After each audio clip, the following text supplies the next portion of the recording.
Welcome into the Dice Dragons Guild. In this hall, we unite under one banner. Live by the die. Die by the die. All right. Hey, cheap wrong dice from overseas. Not bad, not bad. Same. Nice. I am Izzi, your lore master, and with me today I have... Hi, I'm Julie. I play Kethra. I'm a human Circle of the Moon druid, and I rolled a nat 20. Oh, Nice. there you go. Yeah, Nice. okay. Staying at the top. Hi, I'm Patrick. I play Kai. He's a Dampier Hexblade Warlock, and I rolled a 1. Hey! Wait, I was I need to get you some wrong dice. I know. do you want to trade that out and grab one of mine? No. Just gonna get the ones out of the way early. There you go. Yeah. Hi, I'm Adam. I play Eldon. He is a human Drake Warden Ranger, and I rolled a 12. Not too bad. Not too bad for Eldon. All right. I am Cuba. I play Ayla. She is a tiefling glamour bard, and I rolled an 18. Oh, An 18. wow. Okay. So we're not doing And so I'm pretty sure you have a +3. Yep, so you're Yep. 21. Where I should be as the goddamn bard instead of 5s all the time. I am Amanda. I play Iolite. She's an Earth Genasi Circle of Stars druid, and I rolled a 19. 19. All right. Nice Very new nice. dice. The one that doesn't look like stone, like in the picture. No, but I still We got 20, 21, 16, 21, going in alphabetical order, 22, 3. Not too bad. Should be 17 for me. 17? Oh, you have a +5 now? Yes, ma'am. I gotta update my notes on front of me. How dare you? I know. I slacked this week. Are you above me? All right. Sorry, I don't even have my right character sheets. I didn't print out the wrong ones. 21 altogether. Oh, yeah. Yes, it is. You got it? I think so. All right, so we're getting started, continuing with our story of the Woven Fates. You can follow us for free on Patreon and on YouTube if you want to watch the VODs, or you can listen to us over on Spotify. Our sessions get released on Mondays. If you are a patron, which you can be for free, we have 61 patrons now. Coming along. It's coming along. You can get our... Sadder when only I clapped. That was fucking impressive. Yay. You can get early access to the audio version of our story as soon as I get them edited, which is usually Tuesday or Wednesday of the week that we play. So you can do that over on Patreon. For merch, you can go to tinyurl.com/DDG merch, and you can check out our designs, of which we have a couple on this side of the table. We also have dice with our logo on it, so that's fun, and we have hats and leggings and all kinds of other fun things. And I think there's a Cyber Monday sale on TeePublic, but that'll probably be over by the time this actually gets put out. Yeah, I'm not going to get it done by then. But check out our TeePublic because they have sales all the time. It's TeePublic. Music, we are happily using Monument Studios Fantasy Plus, Michael Gelfi Studios, Alexander Miller, aka the Boy King of Idaho, and Kevin MacLeod in Compotech for our ambiance and our background music. Links can be found in the show notes. All of them are really great creators who allow you to use their stuff for free and at the very least you can share royalties, which is also really nice. So we appreciate all of them. Cons and events, Erisia Boston, which is an author or fiction novel, it might be nonfiction as well, a writing convention. That is January 20th, 17th through the 20th, 2025. And then Captain Con, January 31st through February 2nd. PAX Unplugged is also happening next weekend, and I'm very sad that, yet again, I'm not going to it. I only discovered it like 3 weeks ago. I didn't know, even though they had a whole new PAX just for tabletop RPG. Board games. When I went to PAX East, tabletop RPG was tucked in the back corner of the basement of the convention center. Yeah, it's been a revival of board games and gaming in general. So my friend Brian, who, if you listen to their podcast, which is Movie Raccoons, I've been on there a couple times doing reviews of some really horrifically bad films. But Brian will be there, and you probably won't know what they look like, and they're very shy, but they'll be in this general vicinity as you are. They look like one of the raccoons because Yes, that's what they are told me based to off draw of- for their logo. But they're going to be there having fun, and I'm jealous. Let's see. There was one more thing I wanted to mention that I forgot while I was talking. Son of a bitch. Let's see. Oh, I remember. I'll just cut out that big long pause. You can check out our recaps of our prior sessions using scribequill.com. We have those on our YouTube. They're like 3.5 minutes long. Really, really great. You just take your audio, you import it into the application. It does a transcription, a summary, and then you can choose your voiceover and your background music to present your recap. You don't have to be a streamer or anything to do that. You just record your session. And it will take it from there. I add some background visuals from Benno's, I hope I'm pronouncing that right, but Benno's battle maps on Patreon, as well as our character commission art from Mibble Art. Again, could be both. I don't know. But really great. I just add all that in to add a little extra flair. But you can check that out and let us know how you like it. It's simple, easy. You get to edit before it goes out. You can tell because there's spelling errors in there on our latest one that I missed. But yeah, it's good. That's all I have. Like, share, subscribe.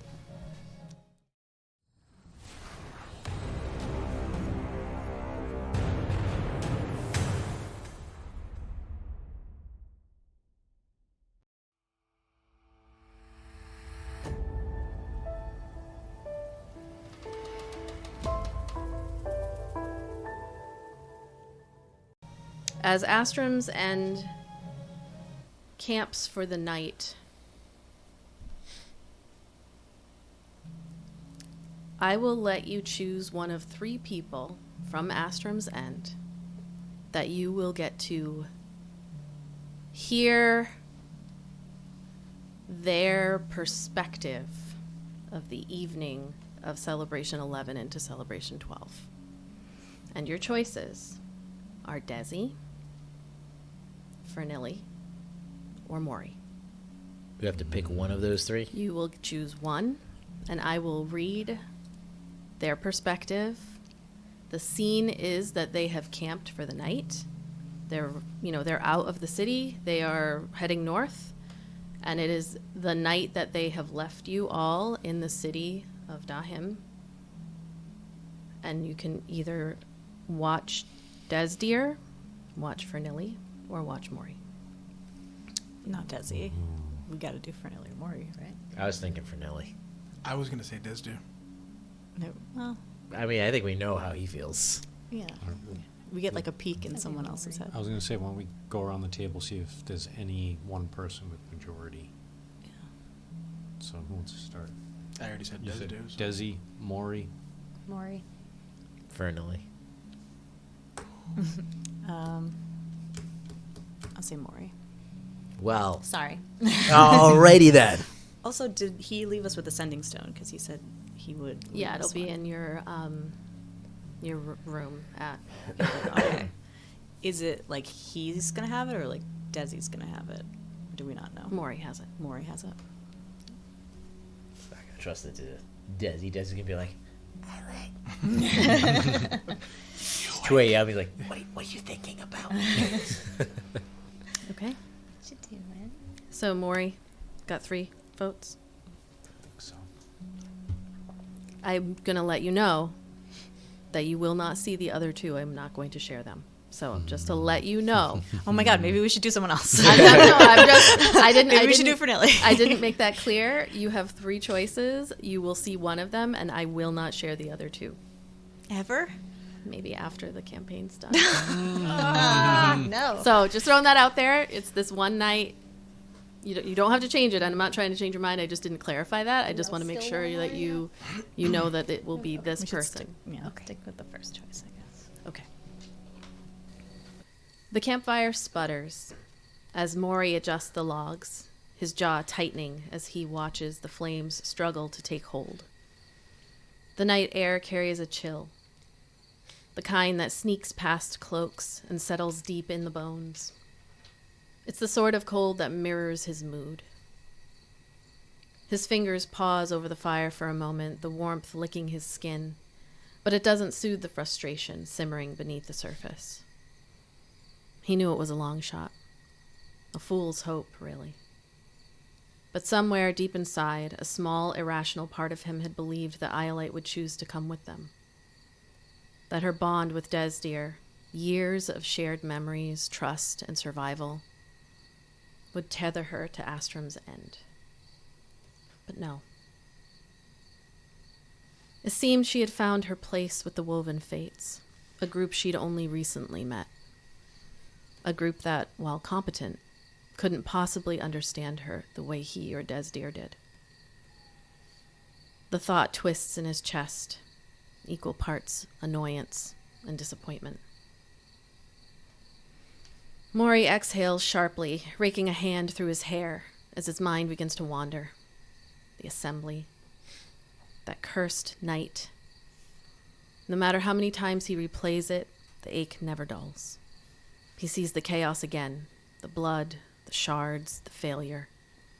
If he had just done this or that, if he had been faster, more precise, less trusting, it could have gone differently. He could have secured all the shards. He could have prevented everything. The weight of the past presses on him like a stone, unrelenting and unforgiving. His thoughts are interrupted by Fernilly's voice. She approaches from behind, her cloak wrapped tightly around her shoulders. "Where's Desdeer?" she asks, her tone neutral but carrying the faintest edge of concern. Maury doesn't look up from the fire as he answers. "By the crick. Needed to be alone, I guess." He glances at her then, his sharp eyes meeting hers. "Go check on him, will you? He needs to stay in good spirits. You're better at that than the rest of us." Fernilly nods without hesitation, already turning to follow the sound of the water. Maury watches her go, his gaze lingering for a moment before he sighs and settles back onto the ground, pulling out the bundle of notes from Headmaster Kaigeros. The familiar scrawl greets him, a mixture of hurried writing and meticulous diagrams. He's gone over these notes countless times, but he opens them again, his eyes scanning the pages as if searching for answers hidden between the lines. Iolite. The opalescent shard in her chest is a marvel, an anomaly. The potential power it holds is staggering. Based on Kaigeros' research, she could become something extraordinary. She could become something far beyond the realm of normal magic. The shards amplify magic in ways that defy understanding, and when brought together, their potential grows exponentially. Maury doesn't know if Iolite would be able to harness that power fully, but the notes make one thing clear. The shards want to be whole again. There's something in their nature, some intrinsic pull that drives them toward unification. Kaigeros had theorized endlessly about their origin. Did the shards come from beyond the sky, beyond the stars themselves? Were they gifts or curses from the gods? Why did they split? What was their purpose? Theories abound, but none are conclusive, leaving Maury with only questions and half-formed answers. Kaigeros had wanted to see what the shards could do outside of the confines of a body. Maury, however, sees things differently. To him, the amplification potential is the true wonder. The shards aren't just tools of destruction. There's something far greater. Something he intends to understand fully. The fire crackles louder as Maury shifts, his fingers gripping the edge of the notes. They need to get to Rilsk. That much is clear. Their contacts there might finally provide the information they need to move forward, to move toward the meadows and the final shard. Of course, as always, there's a price. Their lead refuses to share anything without payment, and the specifics are still unclear. But Mori will find a way. He always does. Iolite will be fine, he tells himself. She's far stronger than she realizes, and if nothing else, those woven fates won't let harm come to her. They'll protect her as fiercely as he would, even if they don't deserve her trust yet. He shakes his head, closing the notes and tucking them away. His gaze shifts towards the rest of the group. Yuri, tending to their gear. Takeo, fiddling with one of his odd trinkets. Julep, muttering curses under her breath as she sharpens her dagger. Droppel, hunched over her spell book. Burgaface, just love that name, pacing, as usual. And Gary.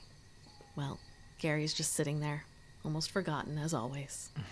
I didn't I was know gonna there say, was a there's a Gary in Gary? that group. I was gonna say, is it Gary? Did you just, are you fucking with us? Did you She just just add added Gary? that. She just added there's a Gary. I looked So at that my we would notes and I'm notice. like, Gary's been there the whole time. You're But gaslighting us, I had in Gary. my notes that he's a completely forgettable person, and I totally forgot Is about he just it. like a nondescript He's white just a dude? human. Yeah, he's just a guy. And I Just a fucking completely dude. forgot about that Fucking guy. Gary. No skills, no nothing. Just a guy. He's just a dude, and I totally I'm just forgot. happy to be here. I'm really good at remembering things. Mori sighs again, the familiar weight of Zix's absence settling heavily on his shoulders. He can still hear his laugh. Inappropriate and ill-timed, but so Zix. He'd had a way of breaking through the tension, of reminding them all why they fought, even in the darkest moments. That levity is sorely missed, now more than ever.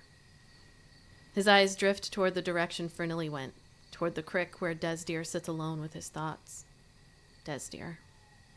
So young, so full of pain, yet stronger than he realizes.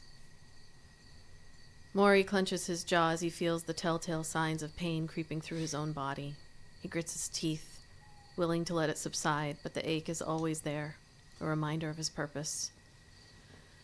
This will all be worth it, he mutters to himself, his voice barely audible over the fire. Taking a deep breath, he straightens, his resolve hardening. Fernilly will return soon, and they'll all be ready to move forward. They have to be. The path ahead is steep, dangerous, and uncertain. But Mori knows one thing for sure. He won't fail again. Not this time.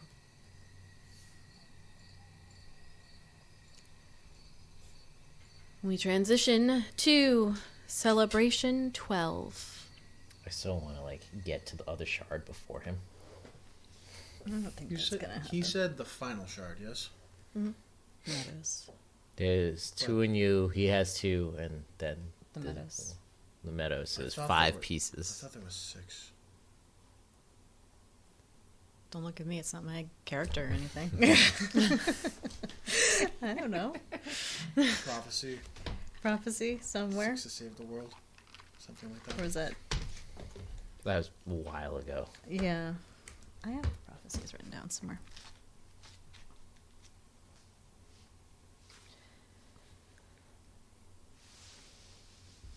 Celebration 12.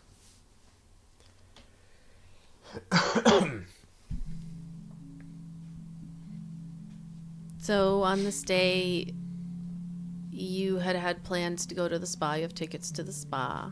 Lady Spa. Ayla had purchased for Iolite and Kethra to have a day of quiet relaxation. Let's roll for the weather. Man, fuck us, huh? It does mention 6. Well, it says the stars weep for the lost shard scattered across the earth. Seek and ye shall find, for the fate of the world depends on 6. No. Does it depend on 6 shards or 6 He's unaware of the 6th one. then. apples? Oh, yeah, maybe. It is clear, not windy, and raining heavily. As you wake up on Celebration 12, it's a little cool. A perfect day for the spa, as the sound of the rain hitting the temple is likely to be very welcome. But for the guys, you'll have to find somewhere to not get wet. They're just like,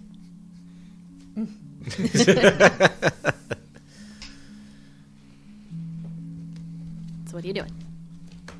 Or who wants to start, I guess. Are we already there? If you want to be. All right. And then we left at 9 a.m. to go to the spa. The one time Isla's up early. I know.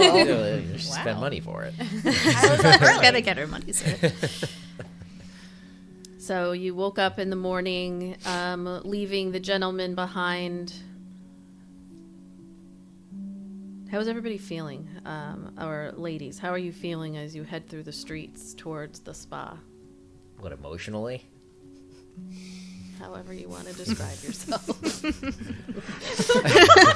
Why was that so funny? I don't know. I thought it was a valid question. Emotionally? Well, I didn't know if you meant like physically. Are we still under like she have a the hangnail? weird shit from like the ghosts on the boats, or are you asking how we feel about Desi and Astrom's End? Like, there's how are you feeling is a broad term.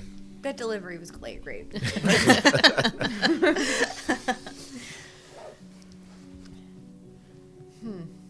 Kethra would be walking down thinking to herself, what the hell is a spa? She's like, what is this place that I'm going to? I have no idea. She's like, but she doesn't want to ask because she doesn't want to sound stupid because she doesn't really know stuff. She's just going to be like, just pretend. She's like, yeah, okay. A spa. What the fuck is a spa? I love Kethra's fake it till you make it. Oh, yeah. Just roll Absolutely. with it. Going to the spa. I don't know what the spa is, but I'm going. Should I bring a jacket? What do we need here? Can I bring my cat? Like, Yes. I think Iolite's a little distant and kind of distracted, not like upset, but sort of like her mind is elsewhere because she's thinking about the conversation with Maury and Desi and if she did the right thing or not. I think still. I was excited that we're going to the spa. Clicking your heels going down the road. You have the If she's feeling any sort of sadness or anything, it is not showing. Okay. As you walk down the streets, umbrellas preventing you from getting wet here. You You see the spa nestled on a quiet side street, its entrance framed by an intricately carved archway of smooth, pale stone. Small fountain gurgles gently by the door, its crystalline waters catching the sunlight, which is very subdued today, with covered kind of light, white from the clouds. The faint scent of lavender and salt water drifts through the air, beckoning passers-by to step inside, and there's a wooden sign that hangs above the door, elegantly etched with the name Tides of Tranquility. It's adorned with soft wave-like designs, and you can hear the faint sound of water that's trickling from inside, even as the rain falls outside. The moment that you cross over the threshold, the noise and the chaos of the city outside seems to vanish. Inside, the air is cool and lightly perfumed with calming herbs like lavender and eucalyptus. Gentle streams of water flow through the narrow channels built into the walls. They're quiet murmurs, creating a soft background melody. The lighting is dim but warm, provided by small enchanted orbs that hover above, casting the room in a soft blue and golden glow, mimicking the light of the ocean at sunset. The floors are made of smooth, polished stone inlaid with mosaic pattern resembling ocean waves, starfish, coral. Potted plants from ferns to vibrant tropical flowers are strategically placed throughout the space. And there are pools of clear, rippling water that dot the main hall. Why did you just look at me like, what did I do? Why did you look at me that way? You knocked over her dice stack. My dice were all stacked up, and you bumped the table, and they fell down. If looks could kill, it'd be a flaming fucking chair right now. I just sat down. You sat down wrong. At the center of the spa's entrance, you see a crescent-shaped desk that's made of pale wood, and behind that you see a half-elf woman who greets you all as you enter, a very serene smile on her face, and she has a voice that just carries this like melodic, soothing quality to it. Behind the desk, there's this little enchanted fountain that's just continuously flowing, cycling through colors as it emits a very faint, soothing hum. And you approach, she stands up, and her hands just kind of clasped in front of her, over her chest, and she just smiles at you, Ayla, more specifically. Unless you're not wearing the Starlight's Tear, but I assume you are. I'm almost always wearing the Starlight's Tear. And she greets you all. Welcome to the Tides of Tranquility. Hello, thank you. We have a 10 o'clock appointment. Please, let me see your tickets. Oh, I see. This is the day pass, which gives you access to the mineral springs and one treatment, if you would like. We also have a steam chamber where you can meditate quietly. It all sounds quite lovely. I will let you two decide what you want to do. Keep in mind, this will be the last time in a while, most likely, that we will get absolute pamperage. If you say so. Are you first-time guests, or have you been with us before? Oh, we are all new to this land. Oh, even better. How long have you been in Dahim? A day. Wasting no time. That's a great way to be. Well, you're going to love it here. It's very quiet. You will not hear the sounds of outside while you are within the walls of the Tides of Tranquility. Very quiet, very serene, very demure, very mindful. Very cutesy. Very cute. What you hear now is all that you will hear. You can allow yourselves to let all of your troubles drift away.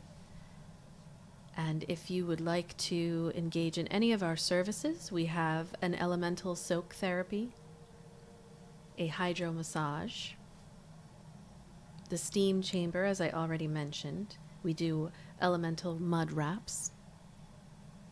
There is a waterfall meditation space as well. And this one is more of like a VIP service, but if you are adventurers, and I do not like to make any assumptions, we do have what we call the Keeper's Restoration Ritual, which is a more expensive of our services, but a several-hour service where we allow folks to calm themselves after a very long and weary travel. If you are interested. It is up to you two. Sounds like Chip and Dale's, except it's Keepers taking I know what Chippendales is, but I went right to Rescue Rangers. So I was just, and like, You didn't go all Chippendales process, strippers, and then you went said take the shirt off, and I'm just, in my imagination, it went to Rescue Rangers who started to take their shirts off, that then turned into Chris Farley. Wow, that was a travel ride. All right. We'll first get you started with changing out of your clothes into robes and slippers so you can get comfortable. Allow it to happen. It is worth it. And we just are here to serve you however you need. We will not pressure you into any of the services. You can relax all day. You have a day pass, so you can be here as long as you'd like. Anything extra, of course, will be extra, but we'll just come to you for payment. Come. Our proprietor, Ayla Miststream, she will be wandering around. You can't miss her. She leads you into an area where you are able to get changed. She hands you these robes and slippers. You can just place your belongings in one of these lockers. There's a code, They're You can enchantedly input. locked. and it'll open just for you. Just remember the code when you step in front of it, and it will open. No one will take your things. You change out of your items. She leaves you to get yourselves ready. What would you like to do? Take it away, ladies. What first? Well, look, mimosas. I don't know. The only time I've done anything like this was with you. I feel like you might have a better idea than us. Oh, I mean, what would you find the most relaxing? I don't even know what half of those things were. More than half, actually. Well, let's get loosened up in the steam. In the steam chamber. I was gonna say steam vents. I'm like, that's not the right word.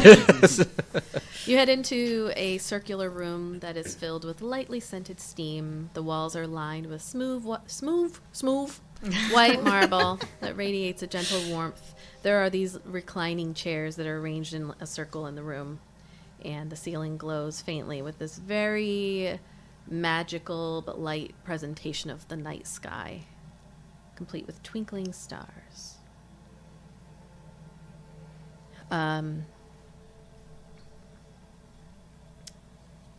I'm going to say, as you sit here and just get yourselves comfortable, there's water outside of the room, and you can take it in if you'd like. You three can mark that you have advantage on wisdom, perception, or insight checks for the next 24 hours. Is there anything that you are going to be doing in the spa? Scenes, chatting, discussion. After a little while of making sure the relaxation has set in, and how are we all feeling now that we're on land and heading who the hell knows where after this in a day or so, I suppose? Catherine's gonna open one eye and go, "That's a hell of a way to break the relaxation." No, we are still relaxing. In here, Nyx is like laid out on her thighs, like this, stretched out, like I want with little cucumbers, little cucumbers, like little cuke slices. So cute. It's unnecessary, but there's a wrap towel. Oh. it's like, Don't harsh the vibe. I have no idea how I feel about it. Just kind of gonna see where it takes us, I guess. That kind of has been how it goes. I really don't have a chance to feel anything before we move on, so therefore I don't even worry about it anymore. Well, just breathe in the relaxing mist. Soak into the large reclining chair. Done. And you? Well, I'm happy to be not on that boat anymore. But I just can't stop thinking about Desi. That he left. Yes, well, I mean, it was his choice. I guess I just don't understand why. Perhaps he feels he owes them. Maybe. Just hope he's alright.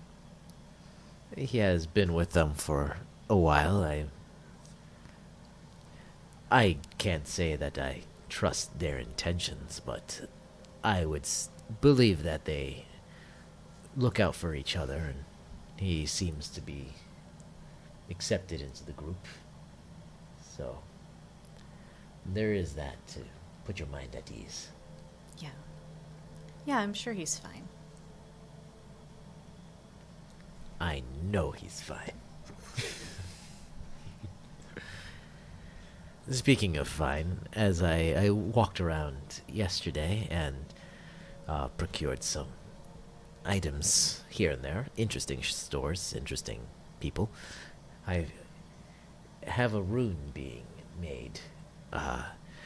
This will benefit the both of us. Actually, it is they called it a leaf glide rune. Oh.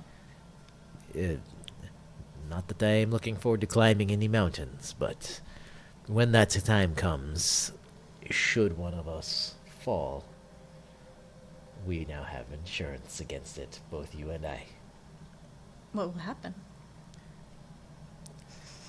You know? Hold on while I read. Read the fine like- print. Well, according to the runesmith, they claim that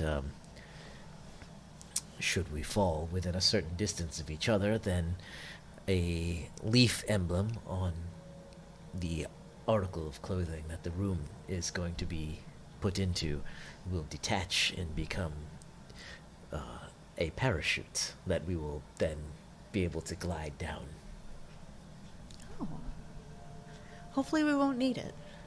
Hopefully. We just have to be near each other.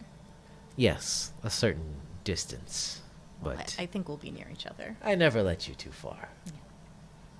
It will be good. Not all of us can fly. She looks at you and looks that way towards a mythological guy. He's not here. She's just thinking Catherine's of him. What did I do? You have insurance of a different kind, I am sure. Yeah, in the form of the flying guy, huh? Mm-hmm. Yeah. That might come in handy. If she just goes right down. I was gonna say you can fly. I can fly now. Oh yeah. Oh, you can't turn Oh, yeah. into. They fly now. I fly. Oh yeah. Cool.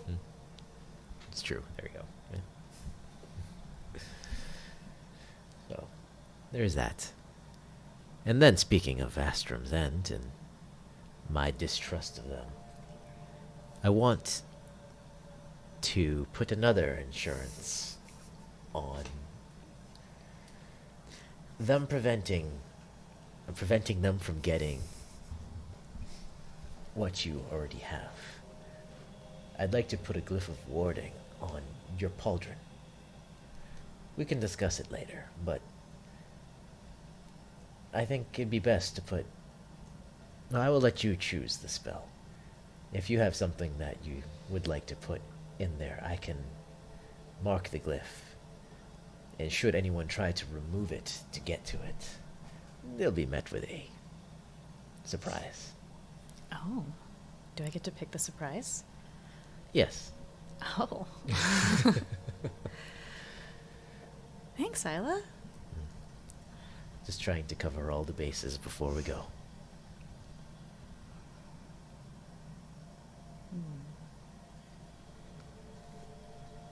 Is Kethra still snoring? She goes, I feel you looking at me. What's up? I am just making sure you enjoy this. I'm not really sure what I'm supposed to be doing, but I'm enjoying it. Yes. I Good. don't really know what this is, but we are obviously enjoying this. Wait till they come for the foot rubs. You and Kethra go, and I'm gonna say no to that one. Then you can hear. He wants that though. Little bean rub. It's like I'm not interested. He is though. We have a lot of walking ahead of us. You're going to regret not having it. calluses shaved off while you still can. Anybody, Just with Ketra's like, anybody touches my feet, I'll kick him in the face. It's not for everyone, I guess. It's another bleed thing. I hate getting my feet touched. Sorry. Don't touch my feet. Sorry. Touch them.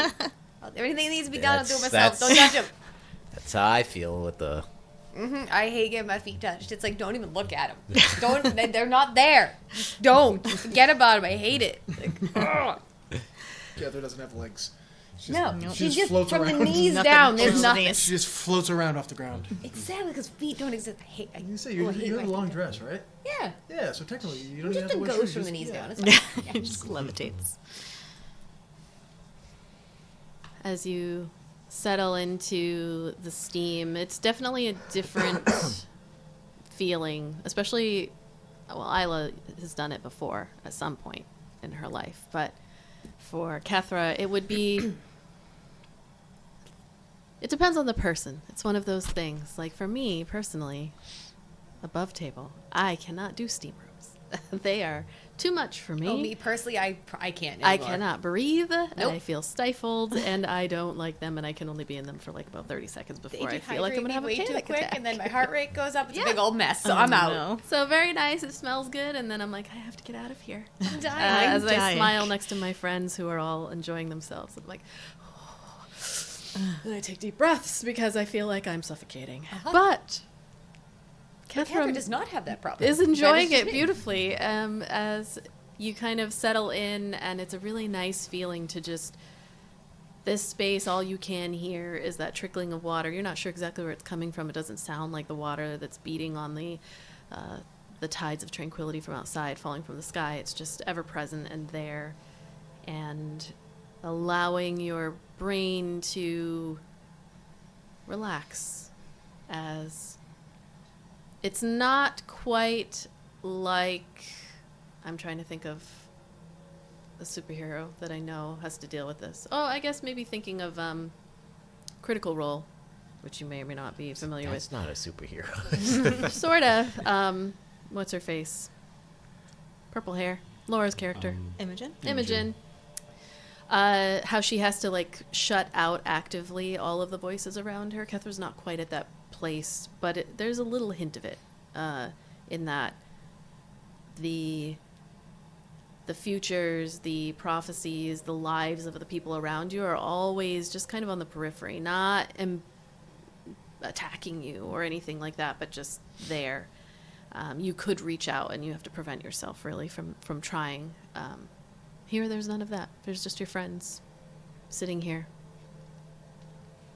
And it's probably for maybe the first time ever relaxing. In a different way than being with Kai the first time was relaxing. That was a different kind of relaxation. That relaxation came after. Yeah. That was a reward. It was more of just being expended. Yeah, right. It's like a reward. Yeah, Yeah. it's like a reward. A little bit more of like a welcoming than I would imagine for Iolite, given everything that's happened. It's more of like trying to force yourself to relax, like Yeah. trying not to think of, as they say in meditation, where it's like, let the thought come and then let it just pass through. Don't Yeah. try to prevent it from coming in, but just let it go. And again, for me, it comes and then it does not go anywhere. It's right Yep. here the whole time Yep. as I try to tell it to get out, because Yeah. this isn't how it's supposed to It's work. been the whole time being like, you're doing a really bad job at meditating right now. You are failing at You meditating. suck at that. Yes. You're a That's terrible what person. I imagine Iolite is experiencing. Just trying too hard, probably.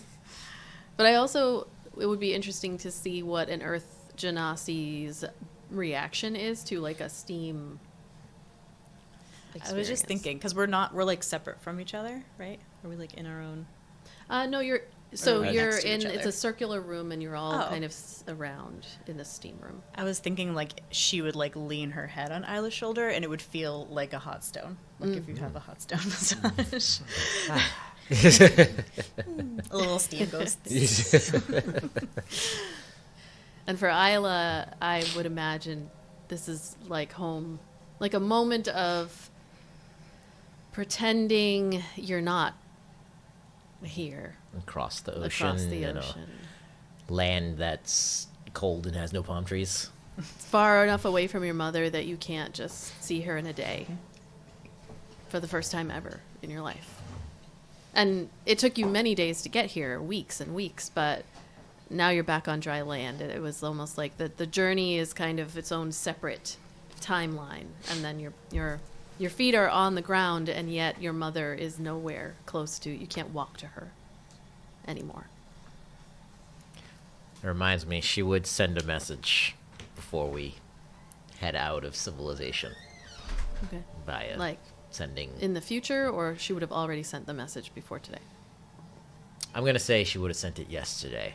Okay. She's a mommy's girl kind of. So she'd be like, I got here. Hey, Mommy. We're in the hotel now. I'm safe, Mom. Yeah, there's Courier, very similar to how it is in Mosswick. I'm already forgetting the name of where you came from. Already forgetting everything about Yamari. It didn't ever happen.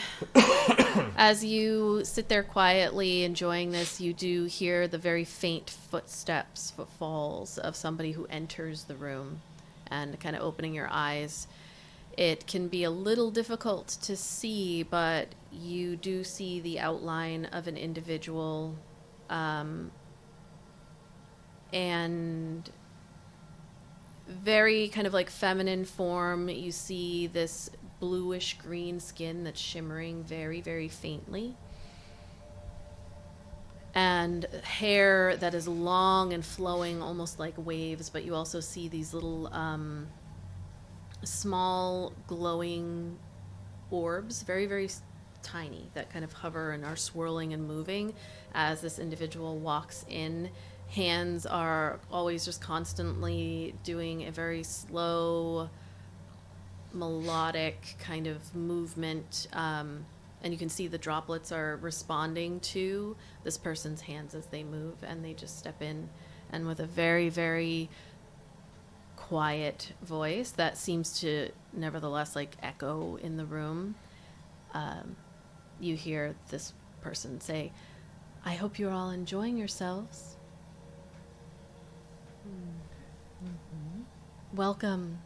Hello. Welcome to the Tides of Tranquility. I am Ayla, the owner. Ayla. Ayla. Spell that. Aeli.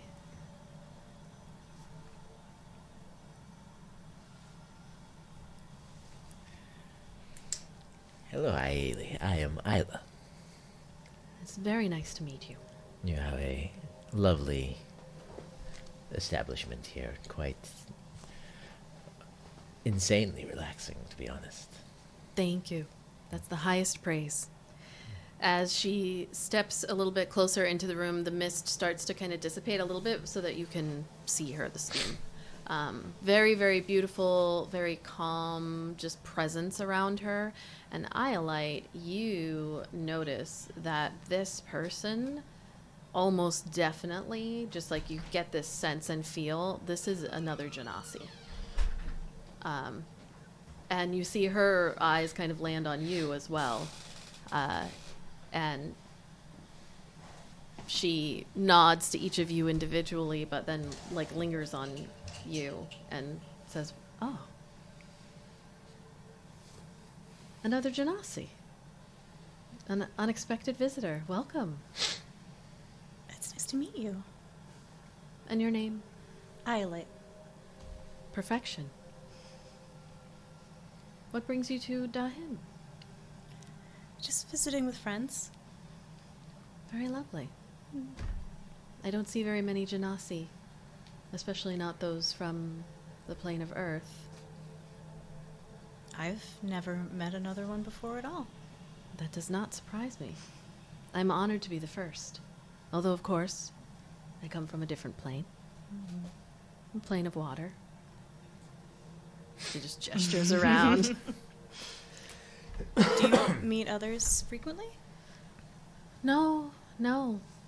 It is, this is a very chaotic plane. You would expect, perhaps, that it would not be so. Where we come from, of course, is very... It has its own quirks, but here, with the siblings in the sky, you have to be a certain type of person to want to stay. How long have you been on the plane? You look very young. For always. Interesting. But Were were you not for always? No, I've been here for many decades, but not always. You were born here? Sorry to be forward. It's just... From what I was told, yes. Well, I guess I don't know that my parents ever gave me all the details. I was just there when I was a baby. Is Brand it uncommon for Genasi to be born on this plane? Yeah, I've never seen it myself. Really? Yes, really. Oh. Typically, we come from whatever plane we're from. Water, earth, air, fire. And how could I have been here? I suppose I'm not an expert. You could have been born here, but the only way that could happen is if another Genasi birthed you. An elemental of some kind from plane of Earth.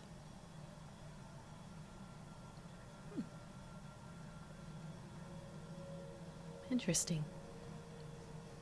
Are you able to travel to the water plane or the earth plane?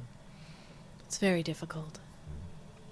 You have to have some kind of way of finding a portal or opening one. I gave up my decision to do that long ago. I see. So your parents are not an elemental. No, they're human, but they adopted me. Ah, that makes more sense. Interesting. Yeah. I guess I never thought to ask for more detail. They might not have known. We are born of something more ancient. Us Genasi. Have you ever come across another like me? Earth? No. No? I've seen fire, and I've seen water. No Earth? No earth, no air. But again, I'm only one person. And I've been here in Dahim for quite some time.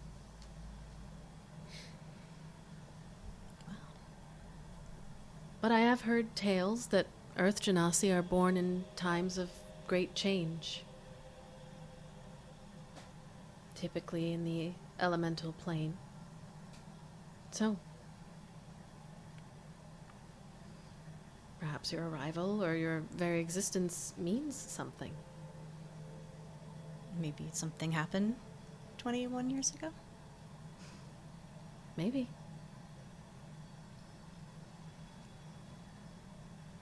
Maybe you're a piece of that change.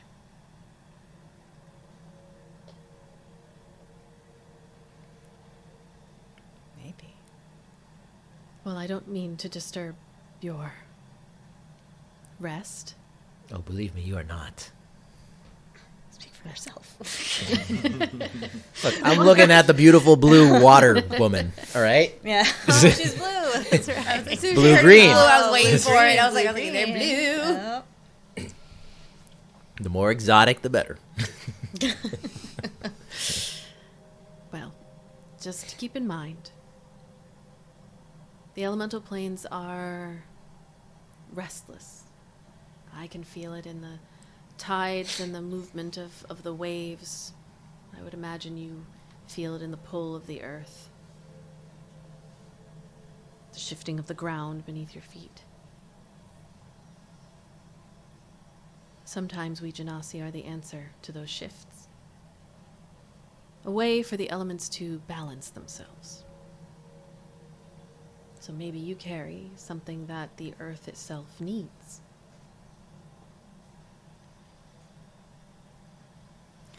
Do you know where I might find out more about this sort of thing? You can always try the scholars. There was a time, a long time ago, I did hear, as we all know, I'm sure, of when the siblings opened a portal to the earth plane and allowed the Zorn to come through.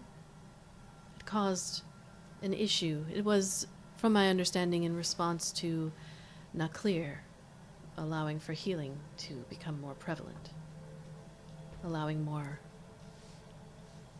diamonds into the world. The earth plane was open. Some say it was from Chaos, who's always seeking to balance the others. And those creatures were allowed in as they consume gems and precious stones. Zor. I believe that's what they're called. Never seen one. They're under the earth, burrowing, eating stones and gems. And there were too many diamonds, so they came. According to Chaos. Hmm. Again, the chaos here is very unpredictable. When did that happen? 200 more years ago. After the suns went quiet. And where would I find these scholars? Perhaps in the libraries. But it's my understanding again that the portals to the plains are very rare.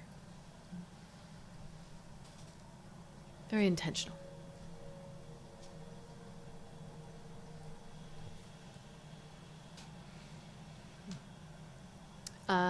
Are you so how visible is your glow?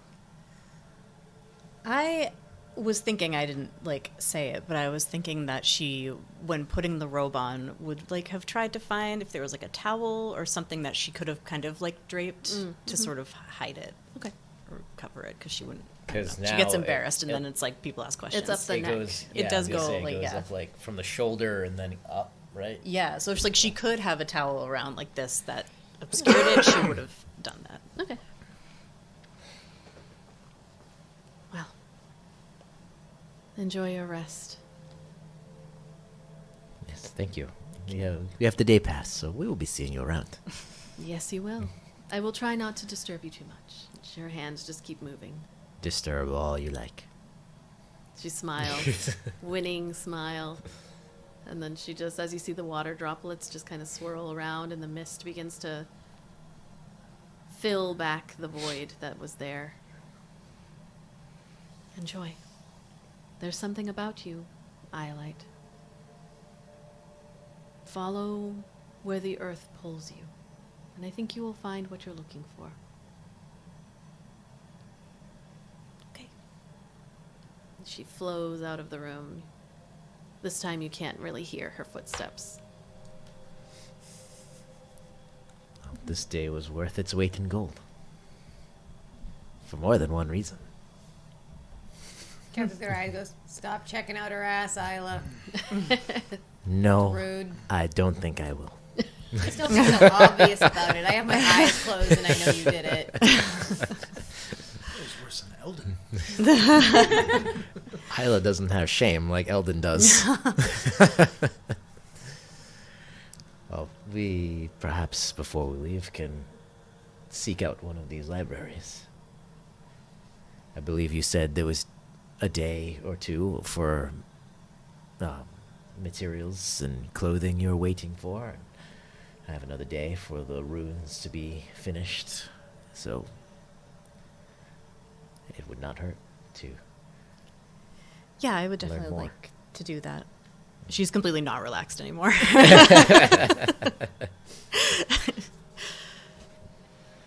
Okay. Switching over to the gentlemen. As the ladies relax and don't relax in the spa. That's where it's my turn to go pee. It's a rainy day, but that's not abnormal necessarily. It's it's nice still. It's a little chilly, a little bit more like home for Kai. As you're not that far. I mean, you are far, several hundred miles, but you are in a more Same side of the world. yeah, same side of the world. There you go. What did you do as you started your day in Dahim? Oh, guy's gonna knock on Eldon's door. The door's open. Good morning, Eldon. when Kai comes in, you'll see the bedroll on the floor and whatnot. He doesn't sleep in the bed. So, good morning. Not used to your new accommodations. No. I never got used to beds. Too soft. Yesterday in my travels, I came across something I thought you might like to see. Let's see it. It's inside my room. Locks the door behind. All I heard was like, Say the same thing. sorry. It's a little big to be just bringing around something. So as Kai leaves Eldon back into the room, By the hand. Hey, He's leading them by something. Pulling me along? This is what happens when we leave the boys alone for 5 You're leading minutes. them by the leash. Is that what you're telling me? You're leading them by the leash? Yeah, I thought The flesh leash? Yeah. Not even 5 minutes. Not even. Nope. Flesh leash. Just woke up. The ladies jerk. are gone. With the boys, it's all jerk off. So let's get That's all it is. The ladies are away. It'll be nothing but cock and yes. The old medieval ruler comes out. We start doing comparisons. I'll slap it on the table, my friends. Who's got a bigger dick? We can't be serious. We can't be serious No. at all. When I was looking for trinkets and different things, I found this, and he'll present the box with the egg inside. It's said to come from the mountains of Vasca. When Eldon sees it, does he get that feeling of magic off of it? And does it look like what he would recognize as the egg from the dragon womb? Roll a history check. Boy. Okay. History is +3. 16 plus 3, 19. You have seen one of these before. Only in written text from the keepers, but it is an egg-shaped object. It does not look like an egg that comes from the womb, and it's within this box, kind of almost like a glass case with a wood bottom that holds this egg shape in place. It's difficult to get any kind of like magical feeling off of it, but because you know what it is, you recognize this as a memory vessel.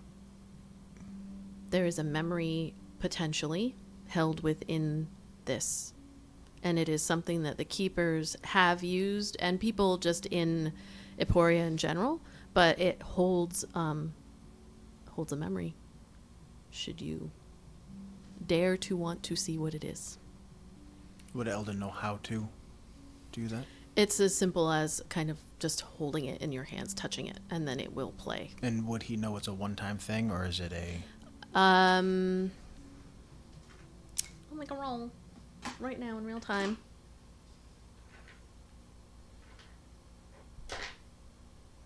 It is not a one-time thing. Where'd you find that?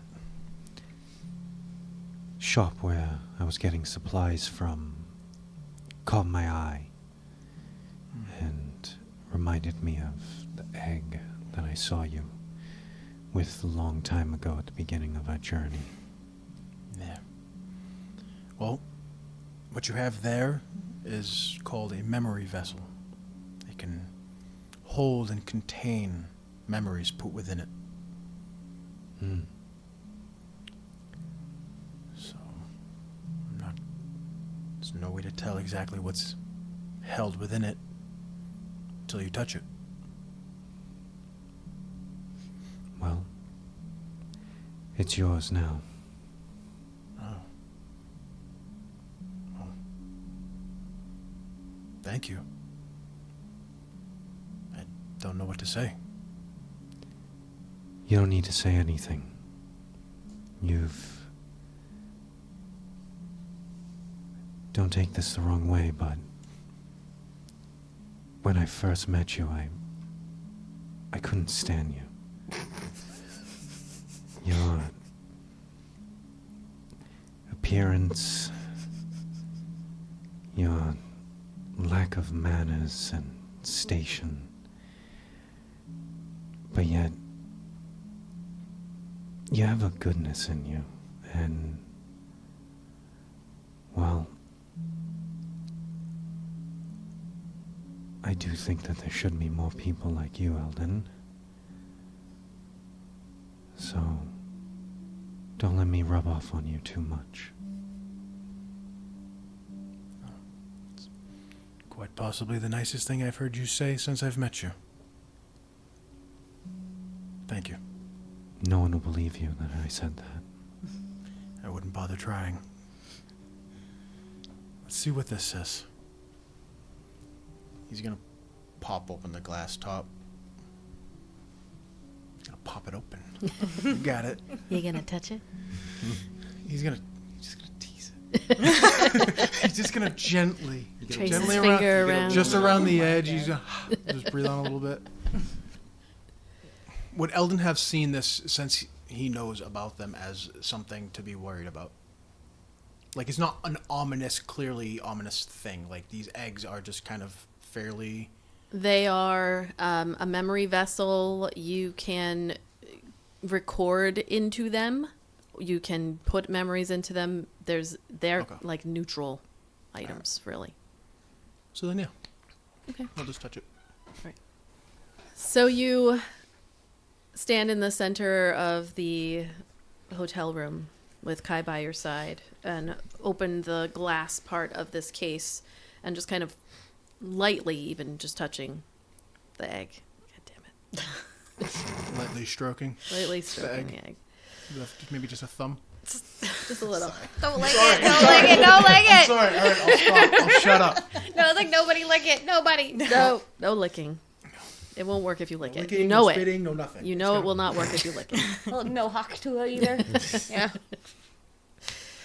The memory vessel hums faintly as it activates, filling the air with a shimmering light. Slowly, an image forms, a figure sitting cross-legged on a rough stone floor, their shoulders hunched, their face half hidden by the hood of a travel-worn cloak. Their tone is steady as they begin to speak, and there's a weight to their words that speaks of pain and regret and a faint flicker of hope. I don't know who will find this, or if anyone ever will. Maybe you're a keeper, staring down at this relic like the masters taught us to do, like it's just another piece of history to file away and forget. Maybe you're a liberator, someone hungry for answers or for another weapon to wield in this endless fight. Or maybe you're like me, lost, broken, trying to piece together what's left of yourself after you've been shattered. You see the individual pulls back their hood, revealing a face that's marked by weariness. You see irises in the shape of thin slits, like snakes, and a hint of scales along a more human-like face. A Yuan Ti. A youthful face worn and weary. Their hair is short, uneven. Their cheeks are sunken, their eyes hollow but piercing. They exhale heavily, as though the effort of speaking is almost too much. I suppose I should start at the beginning. My name is Rixon Dalsor, and I was a keeper once. I believed in the oath, the 5 disciplines, all of it. Integrity, concentration, perseverance, humility. They give a bitter laugh. And I said those words with my whole heart. I believed in them with everything I was, and I bonded with Veltar, my Drake, my other half, my soul in another form. We were a team, unstoppable. Or so I thought. Their expression hardens, their voice gaining a quiet edge. But I was never good at keeping my head down. I asked questions, too many questions. Why didn't we ever speak of Vascan Veterix's resurrection? Why did the Masters silence anyone who even mentioned the eyes, or the idea that the Ur-Dragon might one day return? Why was every scrap of knowledge locked away as though we couldn't be trusted with it? At first, they told me to focus on my duties. Killing those they said were enemies from other lands. Protecting those they said needed protecting, despite questionable actions and whispers of horrible deeds done. Then they stopped answering me altogether. I should have shut my mouth, I know that now. But part of me is still proud I didn't. They pause and their gaze drifts downward, their hands tremble slightly as they clasp them together. That's when I met Zuruk Bulak and the Liberators. They didn't silence my questions. They answered them. Or they gave me what I thought were answers. They said that Vascan Veterix was chained to this mortal plane by the gods, that it wasn't right, that the Ur-Dragon's power belonged to the world, to us. Zuruk and his dragon, Pyrathorin, promised me the truth, a purpose greater than I could imagine, and I believed them. Rixon's voice falters, and they swallow. Their hands unclasp and press against their knees as if trying to steady themselves. I killed for them, too. Sabotaged missions, burned keeper stores. I did everything they asked. But what I was best at? Conversions. I believed so heavily in the cause, and I was great at finding the ones with doubt behind their eyes. At first, it felt righteous, like I was finally fighting for something real. But then I started seeing the cracks, the people we hurt, the lives we destroyed in the name of freedom. And when I hesitated, when I questioned what we were doing, it was no different than the Keepers. They silenced me with their fanaticism. Justify anything long enough and it stops feeling wrong. Their gaze snaps back up, sharp now, as though addressing the person watching directly. You want to know the truth? Both sides are the same. The Keepers hoard their knowledge and act like their silence is justice. The Liberators burn the world down and call it liberation. And both of them will use you until you've got nothing left to give. You hear them exhale shakily and their expression softens with sorrow. And then there was Veltar, my silver star, my compass, my soul, my brother in scales. Their voice breaks, but they push forward, and their words tremble with grief. We went rogue. I couldn't stay with the Liberators, and I couldn't go back to the Keepers, so we ran. And then they caught up to us. I don't know who it was, Liberators or Keepers. They both knew how to end a Drake for good. Neither side would ever admit it, but they have the power. They don't tell the Fledged. They don't tell anyone. But they can sever the bond. I didn't know it was possible. I didn't know that you could kill a Drake and leave the Warden alive. When Veltar fell, when their light broke apart into nothing, I felt it. A hole ripping open in my chest. I called for them, screamed for them, tried to bring them back, but there was nothing, just silence. You can barely hear the words that come next as they whisper, barely audible. I've lived with that silence every day since. When they killed Veltar, they killed me too. Not all of me, of course. That would have been mercy. No, they left me here, half a person, hollow and broken. So I left this behind because someone has to know. Someone has to understand. The Keepers and the Liberators, they're both wrong. Vascan Veterix doesn't belong to either of them. The Ur-Dragon's power isn't theirs to control, to suppress, or to unleash like a wildfire. If they succeed, it won't matter which side wins. The cost will always be too high.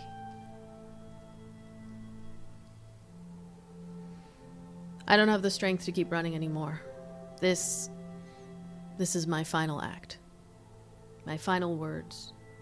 Maybe it's cowardice, but I like to think of it as an offering, a warning. Don't trust either side blindly. Don't let them take from you what they took from me. And then Rixon leans forward, their expression filled with quiet intensity as they deliver their final words. Protect your Drake. Protect yourself. Because once you lose them, you'll never be whole again. With that, the image flickers, the light of the memory vessel dimming as Rixon's voice fades into silence. And with that, we will take our break. That was crushing. Oh my.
So as the light fades in the room of the Gilded Goblet where Kai and Eldon stand, as does the voice of Rixon, a former keeper, former liberator, who left their memory within the memory vessel.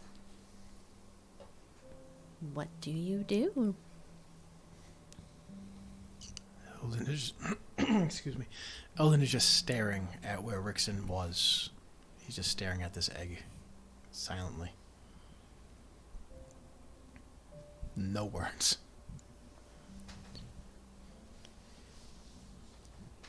You can ignore me. Ignore me. It's fine. Ignore me!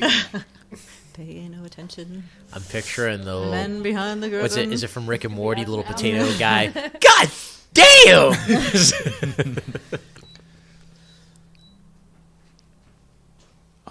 I'm guessing whatever you saw, that memory, it's a little close to home.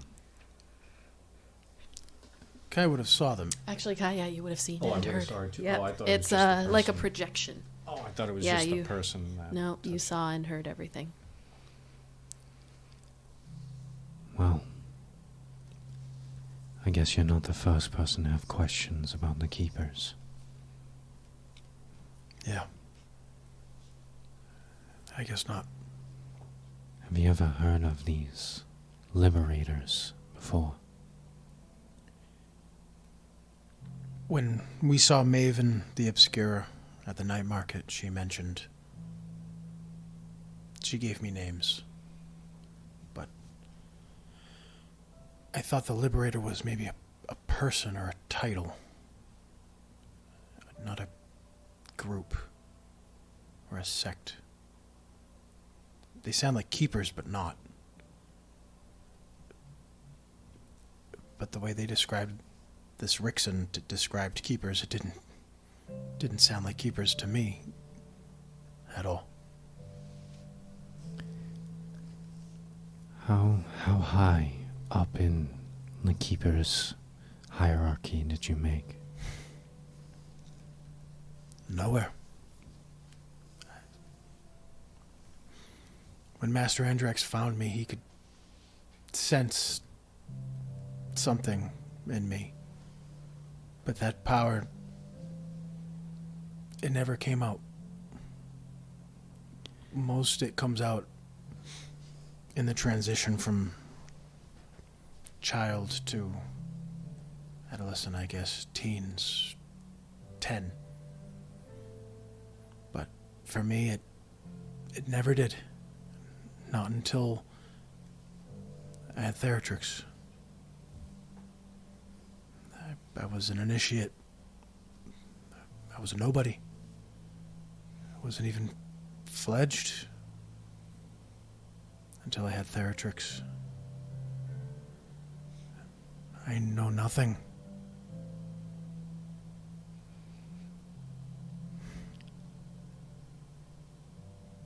Well, you know more now than when you left here the first time. Whether you know what to do with that information, that's still to come. Yeah. But perhaps this can help you find your master, or at least what happened to him. I hope.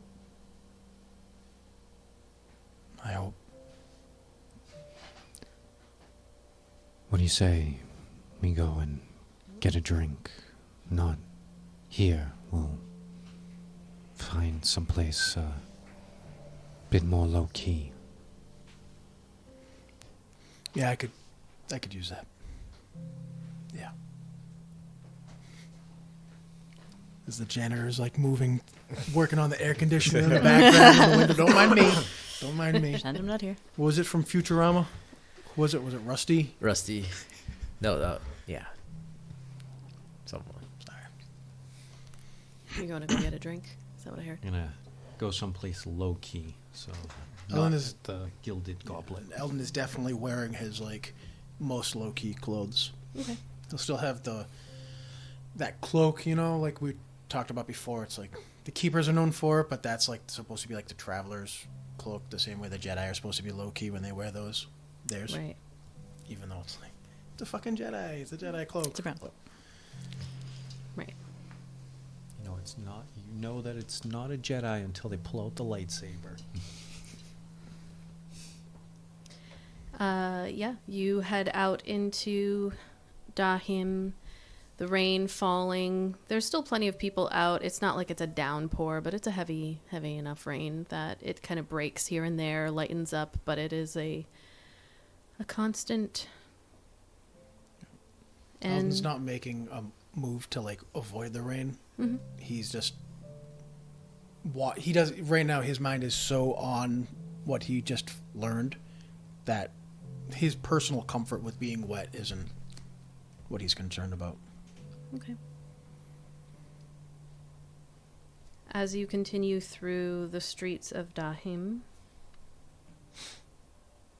you do know of the Don't Go In, if you're looking for laying low. It's on the quieter part of the city near the Verdant Grove. Sounds like our kind of place. Yeah. Right now, anyways. It is a really popular lodging area, so there's people who are in and out, but the tavern portion of it is one where there's enough people that you can kind of hide in a crowd, basically. And the building itself has this patchwork of different architectural styles with like mismatched windows and like slightly slanted roof. roofs looking, depending on where you're looking. There's ivy that's creeping up the stone walls. And inside this common room, you see dimly lit lanterns and flickering with lots of mismatched furniture in here as well. People like to say that it's an experience, not just a stay at the Don't Go In. Lots of comfort food, like honeyed bread, mushroom stew, and the innkeeper, Tyndall Farway, who's this kobold, who greets everybody who comes in, just like, hello, welcome in, like, it's very, very loudly. Tyndall has this favorite spiced bog tea that is brewed from herbs that are found in the Blessed Mire. So it kind of comes over quite a ways, actually, over the mountains. Is there anything you are looking to do here, or Get to a fight. just calmly? Get it out. Eldon's sad boy right now. He's not fighting. No pressure. Seems you're struggling a lot internally lately. Before we got here, I thought you would sworn yourself off from the keepers, yet the first night you proudly displayed their uniform. I see you're struggling with it internally. I'm sure you, of all people, know what it's like to be raised a certain way. Thinking certain things, that you have to be a certain way. And then you learn a thing or two, where you see, I don't know, maybe it's the outside world.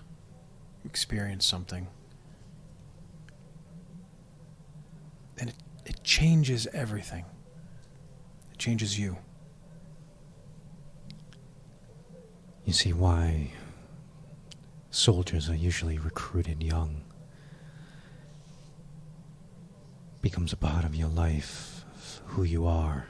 Makes it that much harder to walk away when you start to notice things after a while. It's not much different than nobility. Half of it is the comfort of the routine, as long as you don't ask questions. The keepers are not big on questions. Nor monarchies. Yeah.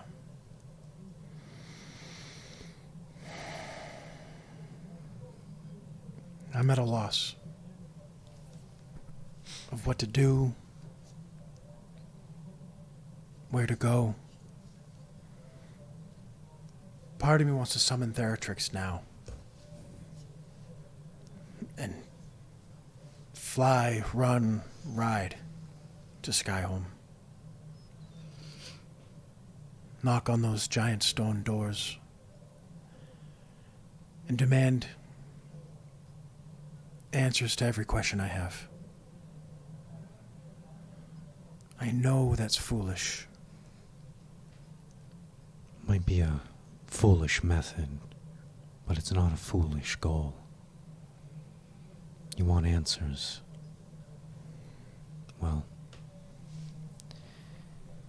I can't speak for everyone, but if you need these answers, I'll help you. Thank you, Kai. Again, that means a lot. It means everything. We're not so different. I feel like that in the old stories, that's something villains say to a hero before some long monologue. Well, That's meant. you're not wrong. He said that with a smile. I don't want Kai to be like...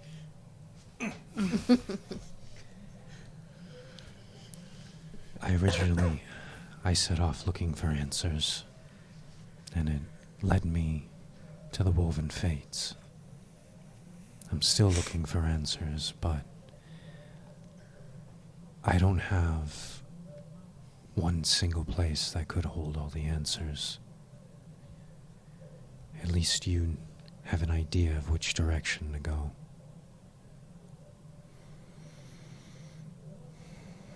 And go I will.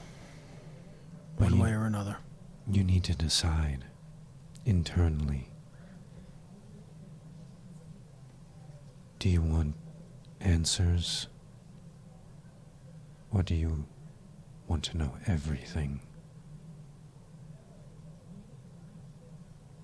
An establishment like the Keepers are not. They're not going to tell you everything without reason or a price.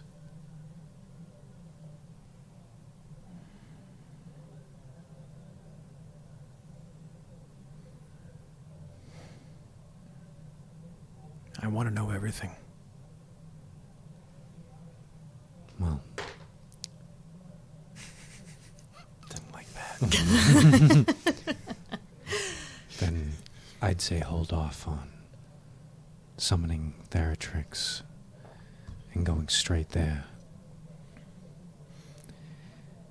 We have a long journey between here and there. So perhaps you can start putting pieces together so you'll know what questions to ask.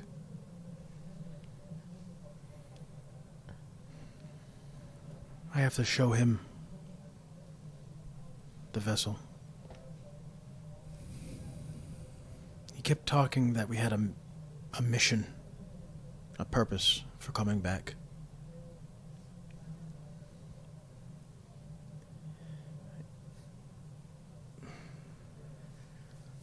And I'm still not sure what that is. Am I a keeper? Am I meant to be one of these liberators? Or will I end up like Rickson? Broken.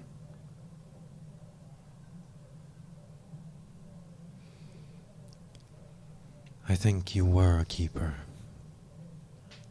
Whether or not you're a liberator, that's yet to be determined. But you are one of the Woven Fates. We're all together. From different parts of the world, different upbringings, different reasons. Instead of thinking how this is going to affect the rest of your life, think about how you're going to affect theirs. One way or another, the Keepers, they harness the power of drakes. You do not.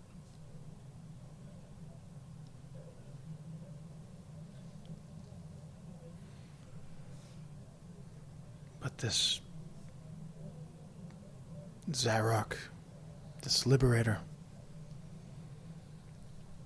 he also doesn't harness the power of a drake. He's like me. But why?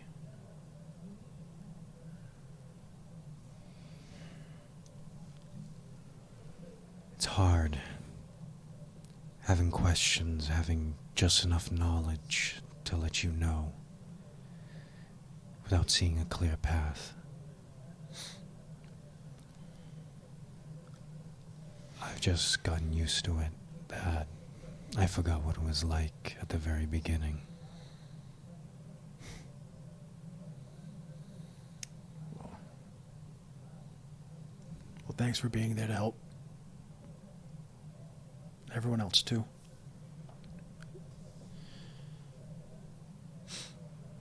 You guys are the only ones that I can trust now. I thought coming home would maybe...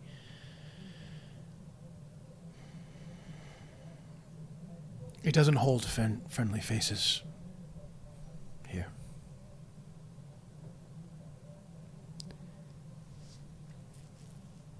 No matter what, just remember who you are. Not what a keeper is. Not what you think a liberator is. You're not either of those. You're Eldon.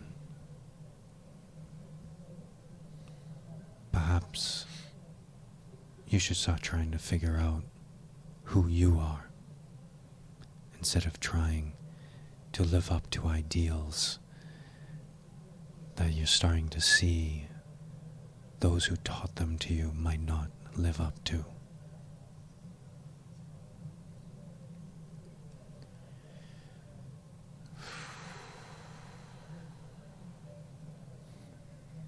I'll do my best. Just take it from me.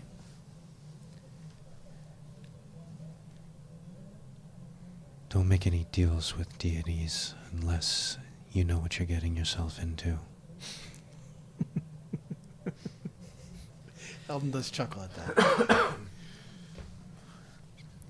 I'll try my best at that too. Good.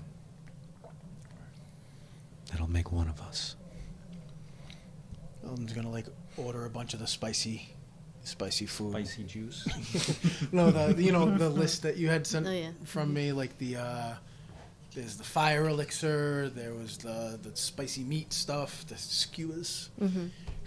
You order some food that's brought over to the table. And as you're enjoying the various Eporian cuisine, local stuff that kind of hits a good spot in your belly, Trying you to kill the sadness with spicy food. you can't help but scan around the room periodically, and Definitely has this looking around. It takes you. Under the hood. You see people come and go, and while you take a bite of one of the skewered basilisk tails or whatever, and Axolotl tails. and it's one of those moments where what you see takes at least 10-15 seconds to catch up with your brain, where you see an individual who leaves the don't go in right out the front door, puts a hood up, shakes them their clothes, gets everything ready, and then heads out into the rain. And then you notice that kind of telltale sign of somebody who quickly downs a drink and then gets their own thing ready and follows the other person out. And as you're sitting there contemplating, everything is in your brain, the conversation you just had, you are like, oh, wait, that was a Sire that I saw go out first. And somebody follow them. Sire was The one with the necklace. The halfling with the cursed necklace. Yeah. I don't know why I thought it was a tarot card guy. I thought it was one of the keepers from last session. No. Nope. Make an insight check. Assyria left first. Assyria left first, and then somebody did one of those down the drinks. Yes. It's not me trying to steal the necklace. Maybe it's you. 15. 15. You take a final bite of your snack, and it hits you as you kind of assess the body language between the two individuals. A CRA who walked out the door, got ready, smile on his face as always, just heads out into the rain. And then the other individual, as you process their expression of a smirk, down the drink, head out the door, a targeted beeline after somebody that it's like that. Wait, they've been watching. They've been watching that person. Eldon's going to reach down, throw in 3 gold. I'm assuming that would be way more than enough to carry. Mm-hmm. Finish his drink, cover the gold with the empty stein. Yep. Okay. Come on, let's go. What is it? Just follow me. All right. He'll explain. Okay. You head out the door into the rain, and as you scan up and down the street, you look to your left and can see the end of a confrontation that is happening at the top of this street. You hear the scream of Asire as he says, "No, no!" And in the moment that you watch, this person who has a hold of what you know to be, but you're looking from behind. So your viewpoint is you see Asire. You can see the individual who is facing you. Asire is facing away. Smaller than this taller person who's in front of them. Looks to be probably like a Yuan Ti, but also you get a feeling of like it's a young person. Clearly has the necklace in their hand and has lifted it up. And you watch as the necklace pulls up over the head of Asire, and as it does, there are people along the street. As it does, you immediately hear like the scream of his no gurgle into something else as his body begins to pull itself open from the necklace, like almost like a zipper being pulled up and over. Oh no, that was scary. Somebody just shit a coin. That's just the sound of Shit a blood. pen, actually. And Asire screams, without getting into too much detail, like a zipper pulling up and over. What he described as having happened to the person that he watched be touched by the monster that he claims was following him happens to him in the street. You already rolled initiative. I really wish this didn't happen. As he screams and That's what he needed to say faster. flops onto the ground, and where he lays, you see a creature begin, like the person who has the necklace in their hand, their eyes go wide. This Yuan Ti young person, their eyes go wide as they look, the rain falling down all around, the heap of Asire, small, but I need you both to make Constitution saving throws, along with other people who are watching in the street as this person has turned inside out in front of you in the road. And this is nothing that you have ever seen before in your life, and I don't care how much of an adventurer you may be. Such a thing would be horrible fight to witness. inside out things all over Yamari Island. No, an inside out thing. Like, wasn't one of the things we fought like sort of like an inside out thing? No. And what did you get? 16. 16. 16. So you both vomit. yes, you do. No, One you vomits as and the you other one hold vomits because he vomited. yourself. You have you are going to go after this, what you see happening, basically, as you, and not only you, but other people, you start to hear screaming, as folks around start to scream and scatter. The person, the young man who pulled off the necklace, the heap of Asire, right from where he is, you watch a figure begin to form. Black limbs that come out of the body, a like distended kind of belly area and chest with arms that stretch out, claws. They look like they could drag along the floor, but then as it comes up to where a head would be, it does not form a head. It is just a body with limbs that is about as he has stepped away 5-10 feet away from this person. You are probably 30 or so, 30-40 feet away from them, and you can hear people starting to scream in the crowd. As this creature, and I will set up where you're at, in the middle of... All right, bud. We're in it now. It was cursed. It is. Who would have thunk it? It is cursed. You got some good ones. So I hope you got some good ones. Some new level up abilities. The young person in front of the creature doubles over as well, is in between, them, the body no longer of a CRA, just kind of flops. They are able to back up, but only half as much as they would as they scream out. And there are people all around here. It is raining, but there are folks kind of screaming here. We can hear them. You can hear them, yes. It is, let's see. Actually, Kai, you're first. I'm first. No, sorry, that's Kethra. Eldon. I rolled a You one. rolled a one. I was like, what? It's opposite day.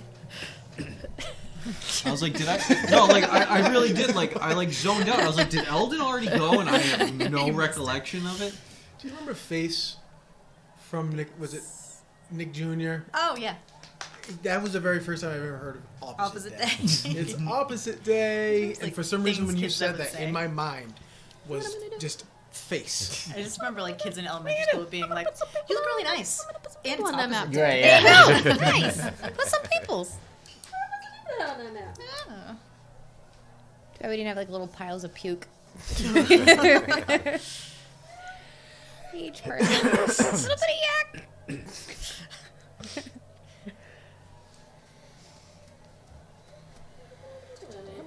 You do? Oh.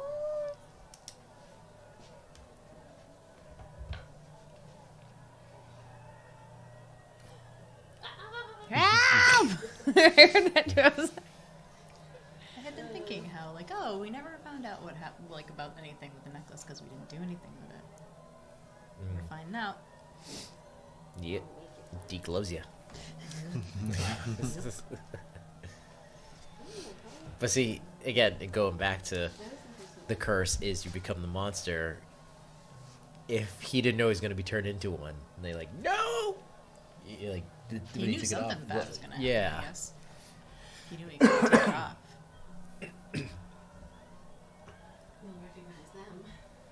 Can't see. From I don't remember the name, but it was, Abaddon's love yeah. interest. Oh my god, I can't remember now. Which one? Didn't The- Eldon like? The other tiefling from The tiefling, from the I was gonna say, I remember black Avalon. antlers. I just remember Avalon flirting with like, Everyone. yeah.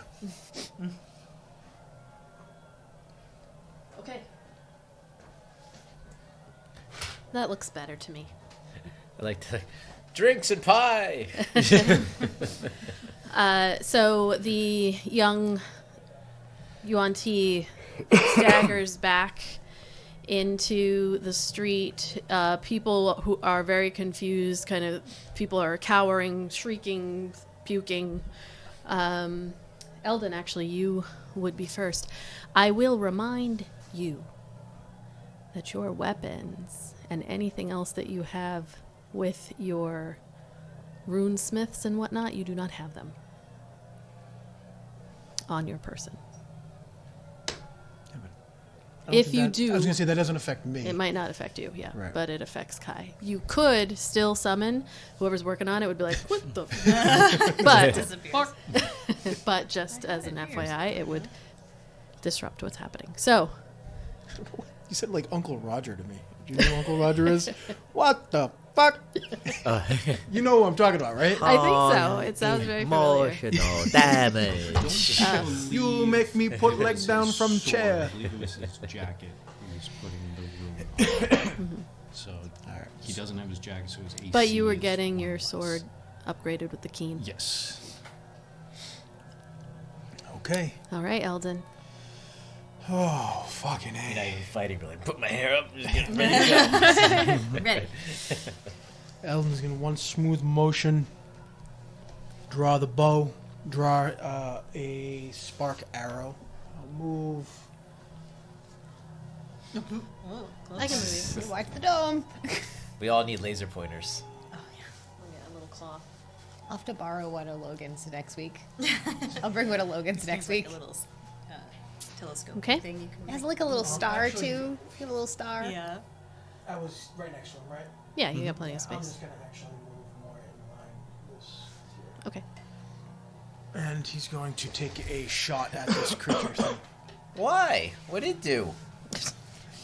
Just exploded a man. Gee, I don't know. It made That a is the man. It made a big puddle out of a very small man. That's the man. No, the man. He's the victim. The man is. That guy stole from him. You never come to the right conclusion, sir. I'm not the one just running and gunning. I'm asking questions, Mister. I'm not a keeper asking questions. The body of a Sire is a puddle of mess that is being rained on actively in the middle of the road. There is no Asire. This is the monster that was following him. It just appeared Again. when he died. It That's the kind thief of over there. formed itself up from the space that he died and is moving towards. I'm going to cast You're the Hunter's friend Mark that on you it actually also. know Okay. about the As a secrets. bonus action. So, gives me the... I have to hit first, don't I? Thank you. Hey. 14 plus, I think 11. That hits. Yeah, 11. Alright, so I have this, a d10, and the 4. You know they're gonna get arrested for this, right? Like we're gonna come back. We're gonna find them in keeper jail, and we're gonna have to bail them out. 6. For being here. Sorry, Kethra will flash the keepers to let him out. Kethra will just flash him. We just let him out. My stuff is now, not that I remembered it. Plus 8. 13 plus... I'm sorry. Yeah, 13 plus 8. Okay, 21. 21 points of damage. It has to make a DC 14 con save or be stunned for 1 minute. Okay. Con save. What was it? 14. 14. Wow. Meets it, beats it. I'm going to do it again. Okay. So the arrow kind of slams into the side of it. What type of arrow? What does it do? It's like it a explodes? spark or whatever? arrow, yeah. Okay. It's like- You see it like there is no like brain that you could see necessarily. So like you're hitting the body, and it just kind of like it hits it, but then it barely moves as if it had been touched by it. As if it was touched by the electricity or just the arrow? Like the plane of generally the it arrow was itself? like it did less than you thought it would. Fuck. In no soul. Yeah. Oh, It's also raining. Eldon is going to do it again just Okay. because that in this moment that he wouldn't be putting things together. 10 plus 21. That definitely it? hits it. Yeah. Same thing. 4, 5, 6, 7, 8 plus 8, 16 points of damage, and has to try to make that save again. Okay. This time it gets hit and then it starts like jerking down into a sort of not dormant position, but definitely it was shuffling towards this kid, and now it is slowed itself down. Eldon is going to yell at the kid, "Throw it the fucking necklace! It's not going to stop!" Anything else? No, sorry, I was just writing down how many of those trick arrows I used. You see as you yell out to this kid to throw the necklace, you see his hands are like shaking, and he says, I can't. Physically, like as he hears you, he's gripping on to this necklace. high. Okay. Everyone get out of the street now! And he'll run forward. Make a persuasion check while you run. Is she death wish? He's running. Is that death wish? Very careful. It's only 14. Okay. You, as you're running down, Who yelling. the fuck is this guy? You hear some, like you see some people as you run past them. They look at you, and some of them like back away into buildings and whatnot. But also, it just the rain and the yelling might just be like people further away. They can't really hear you, and they're confused and scared and disgusted and grossed out and puking. So Kai's gonna run up till just he gets past Eldon, and then bonus action Misty Step to directly in front of the kid. Okay. And then both his hands start to glow, and 2 Eldritch Blasts. Blast, blast. Advantage on stunned? Probably. Let's go, Golem. I think so. Sounds. I believe so. Yeah. We'll go with it. Go And ahead. it automatically would fail like a deck save, I think, or something, right? I think so. Dex and strength, I think so. It's 16 to hit for the first one.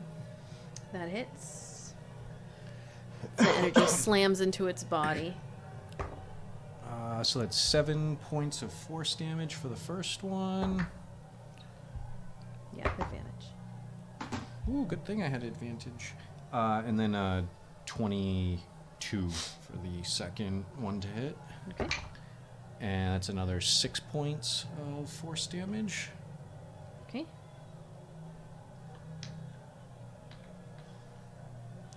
All right. This creature is not moving as it gets hit here.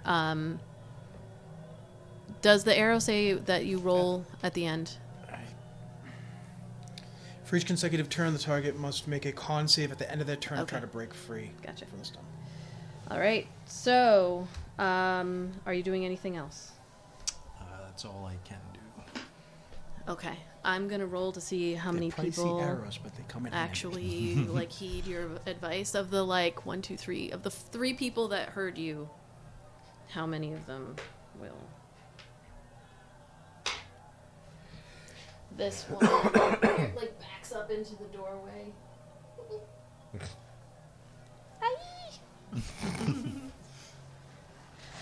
And it is now the creature's turn. And it cannot move as it is stunned, so it is going to make its con save. Damn.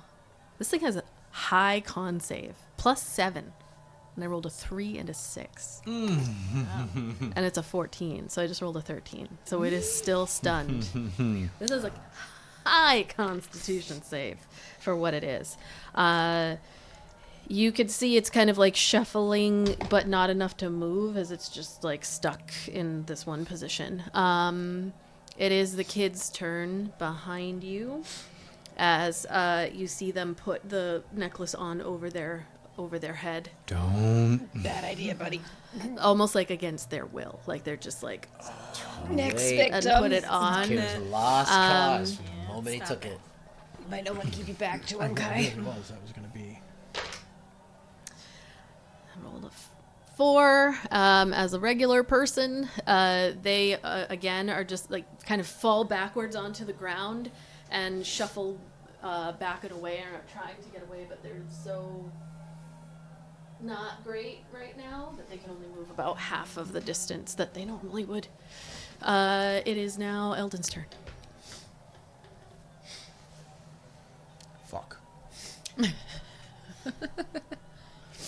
I'm gonna say it like people kind of move back each, but not completely out of the way. Actually, you know what? I'm gonna make a little roll to see. Oh no. You see this like a tavern or a marketplace merchant who like goes to, like, you see them look at the kid as if they're going to go try to help, and then they look back and see this creature and are like, no, and back away. And you see another person further back who goes running and like yelling, help, help, someone help.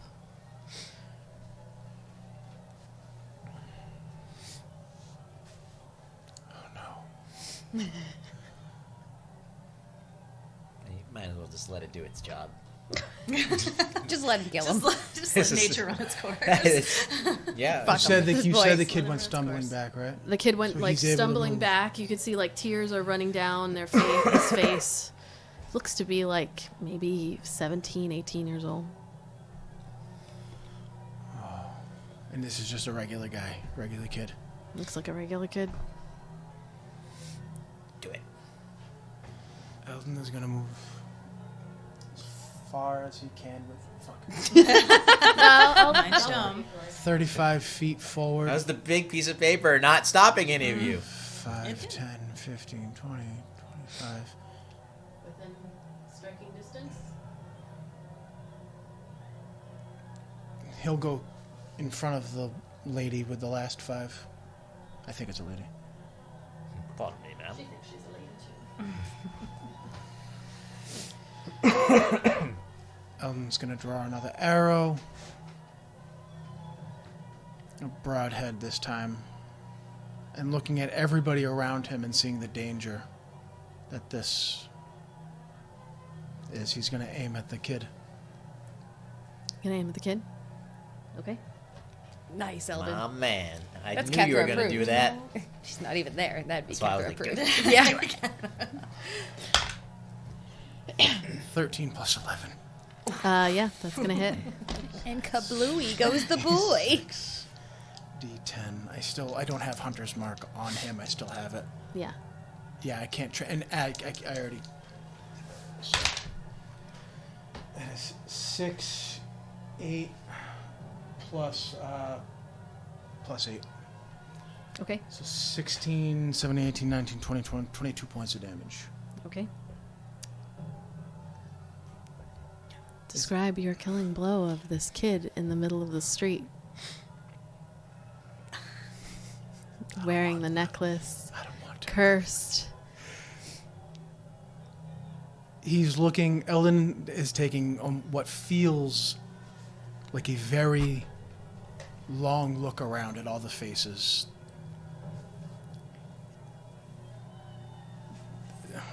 Everyone's scared. The danger. He just saw what happened to Asiri. To Asiri. And when he draws back with that body, he aims not for the head. It's like almost like a mercy shot. It's right in the heart. It just sinks almost all the way to the fletching, all the way through. Okay. The kid, like, stands for a moment, staring, and then, like, body shaking, hand shaking, like, grabs onto the arrow that's sticking only out like of his this much chest. left in there. Yeah, and just kind of, eyes never closing, collapses to the ground. The people are still screaming. There, some of them look over at you. Are you doing anything else? He'll yell for nobody to touch the body or the necklace. And then he's going to look at Kai. Would I be able to tell which way is north out of the city from here? I will say make a perception check with disadvantage because you're in the middle of a whole thing happening to see where you're at.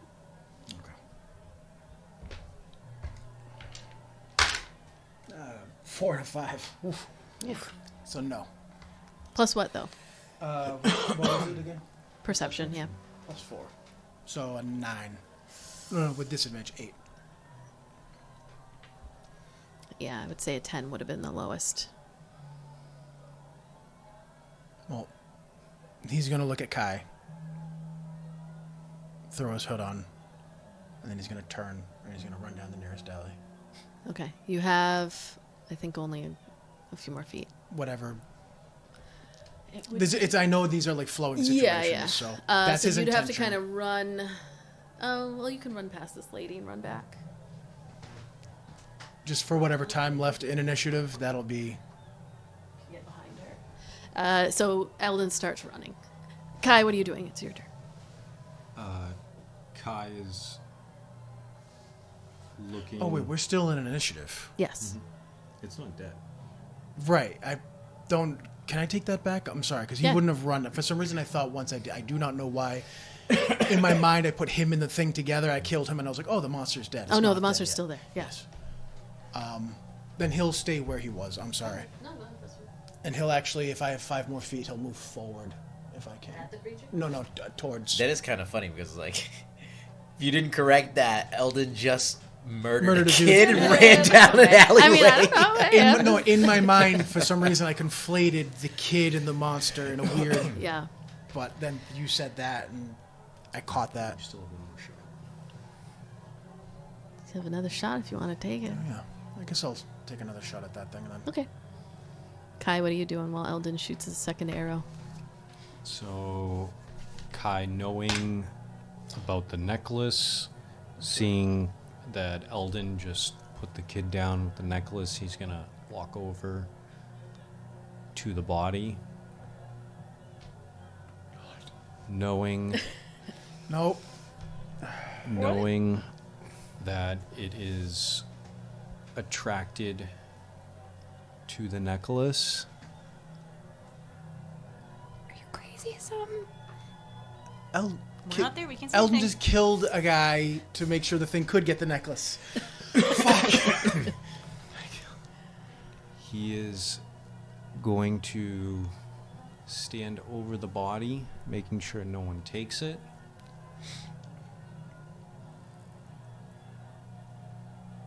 And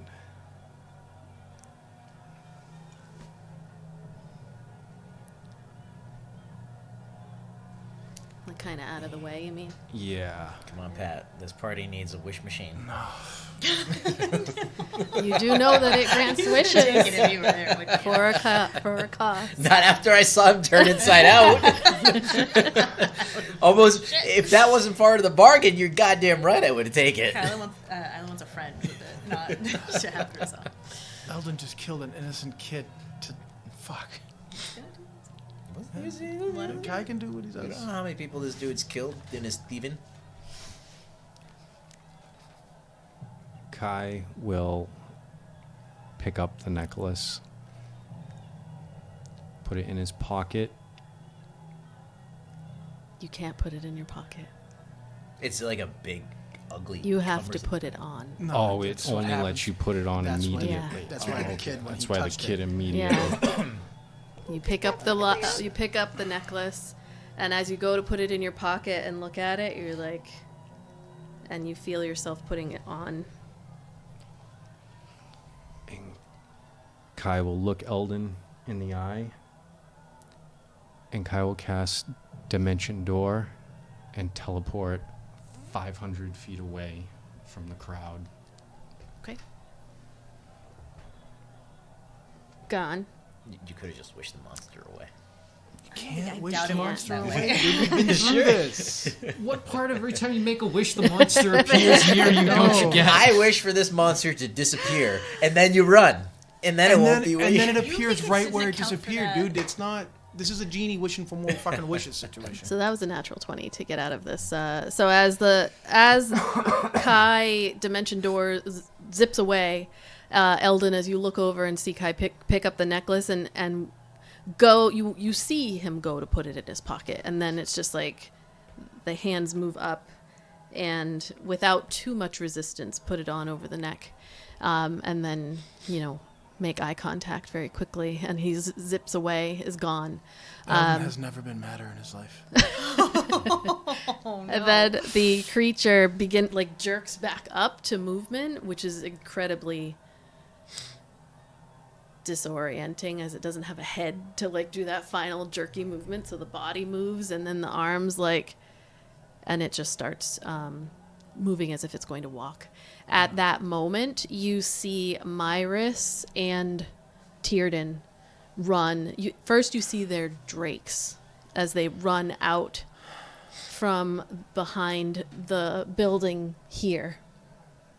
And you hear them scream like, everyone go, go, as Myris like is assessing the situation. I'm going to have her and Tierden actually both make perception checks.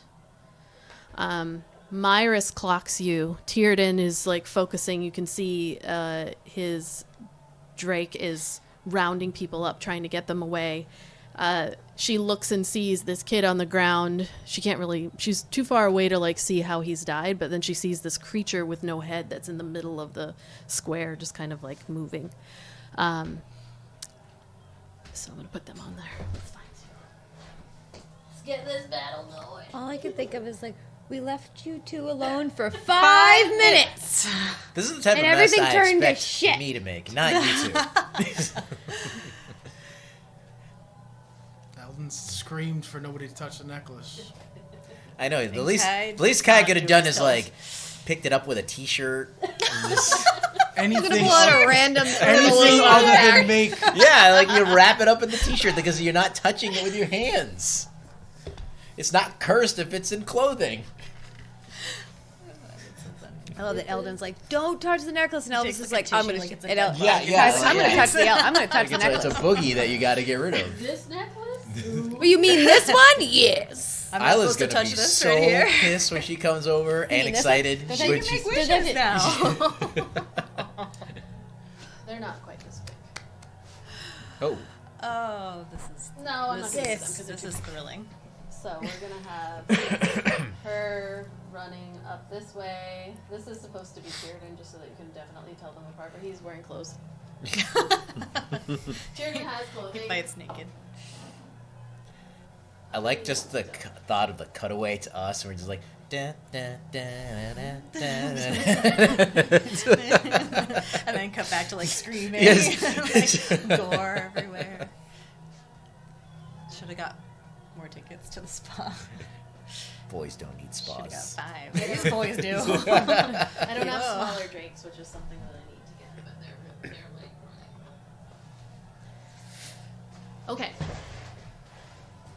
This is good. This is good. I didn't know where this was gonna go. I didn't know. I had no idea. This is great. know This you is get good. something when you get the DM all He's so excited. happy right now. I just get excited when like a thing actually happens. Like don't it know could if have been we're gonna over in have time to 2 wait for rounds, our or it looks like it's gonna go. Custom clothes and ruins now. Like I We're was just not gonna have to break in expecting. before we leave. We're just gonna break in the middle of the night and steal it and leave. just I was send not it here. expecting you to kill a kid. Okay, let's. I like it. I like it.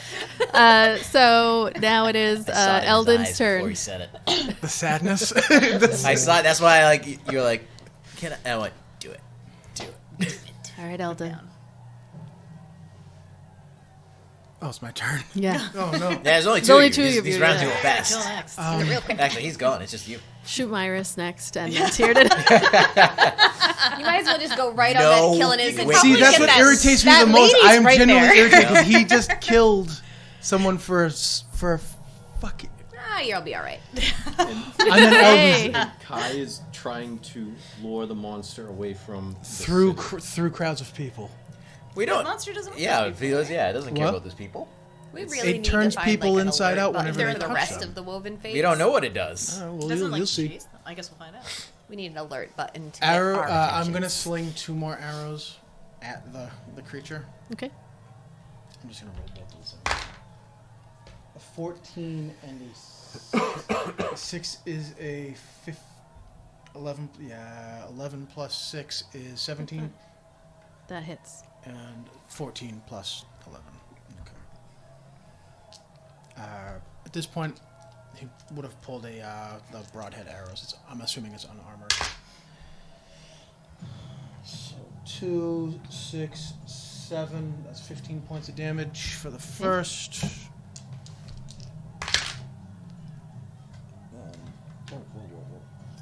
8, 11, You can always say the shot went wide. 19 points for Yeah. the second. Okay. He's kind of a cop here. Either way, it doesn't matter. He's not sticking around. Okay, Now you that gonna the run? cavalry has arrived, Eldon will run. He's going to run as far as he can around that corner Okay. And then as a bonus action, he'll summon Theratrix. All right, so you run around the corner. Theratrix is like, what did I miss? Yeah. The fuck did you do? Can I get on Theratrix as a free action? Would that count as a bonus action to mount him? I know he can't fly yet. He can run. I would say that's a bonus action to get onto him. Theratrix appears. You hear your name get screamed from Myris. She just goes, Eldon! And she says, she yells Tyrden's name as well. She is going to run over this creature.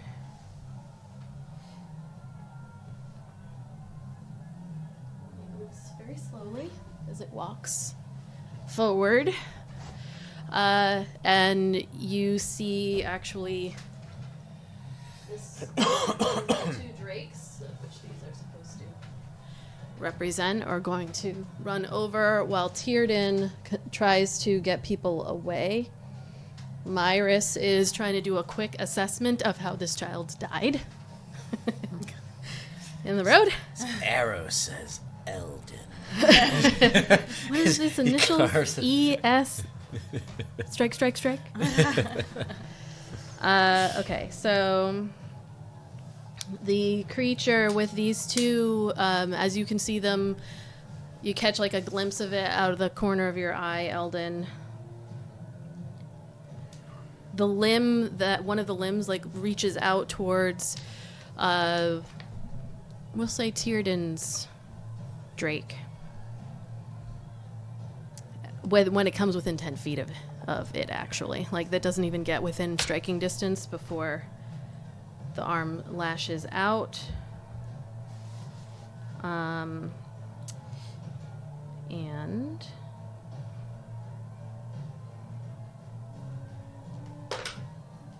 Okay.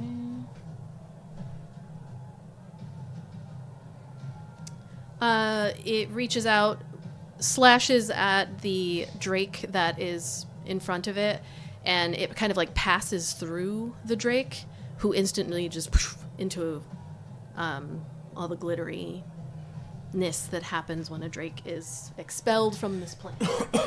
Oh, they're gonna be pissed at you. They can be resummoned. It's just a pain in the butt. I think they're already going to be pissed off at me. There's just a whole lot of pissed offness going around.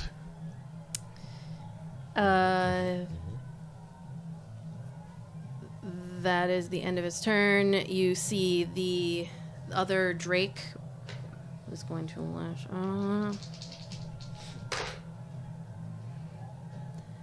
It bites down onto the creature, and then dissipates into nothing.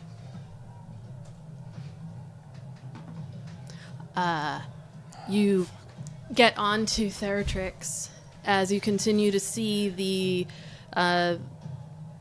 stalker, the nameless stalker, walking forward. So is it my turn now? Yes, we'll say it's your turn. Since it's my turn, I won't use my bonus action to get on him. Okay. When Myris yells Eldon, and he's around the corner, Eldon freezes, closes his eyes. Everything tells him to run, to get away from what he just did. Mm. But the screams and Myris yelling, he's going to turn around. Okay. This guy. This guy. Fucking guy. This fucking guy. He'll just make it so it's a clear shot.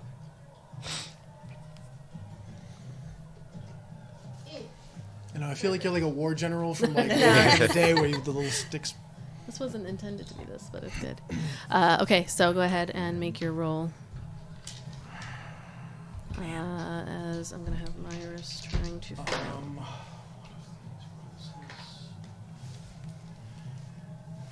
When I summoned him, I brought him as red.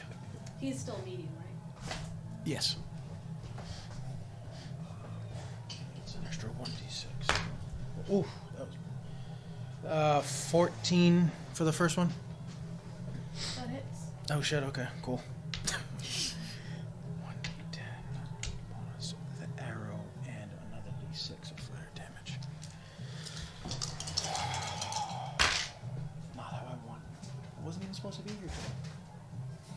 9, 10, 11, 15 plus 8. Help me. 23. 23 points of damage.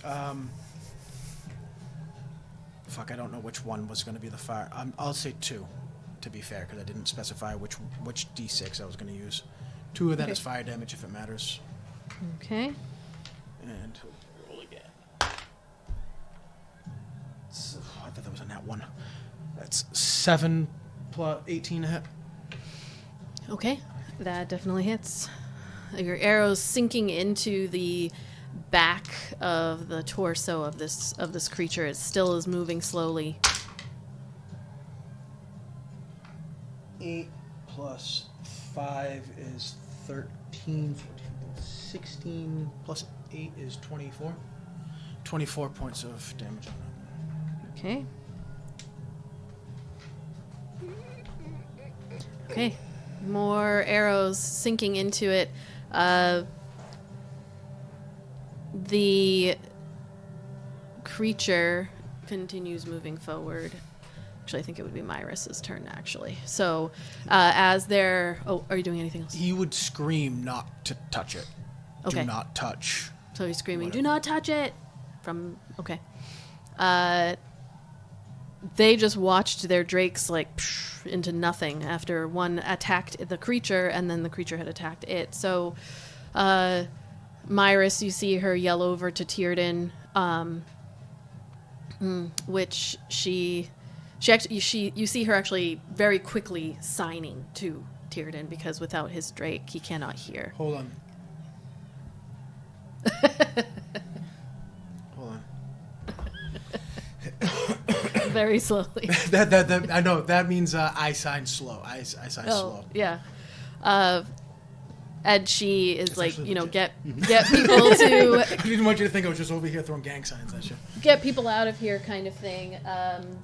She is going to.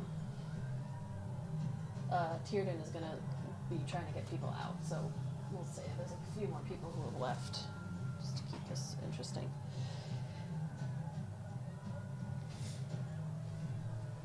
She's going to stand in front of it, right here in front of the body, and she's going to use her magic missile. Keeper's what? Vascan's ire. Vescan's ire. So she is going to, you recognize it immediately as the almost like dragon faces or drake faces come from her and slam into the creature.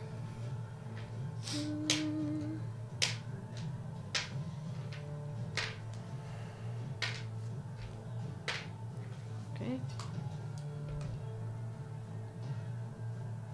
Meanwhile, Kai's having a meeting with the Raven Queen, and she's like, "The fuck, dude."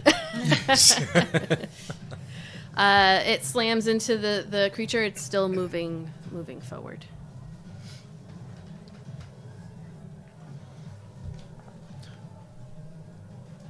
It's just right on top of this kid.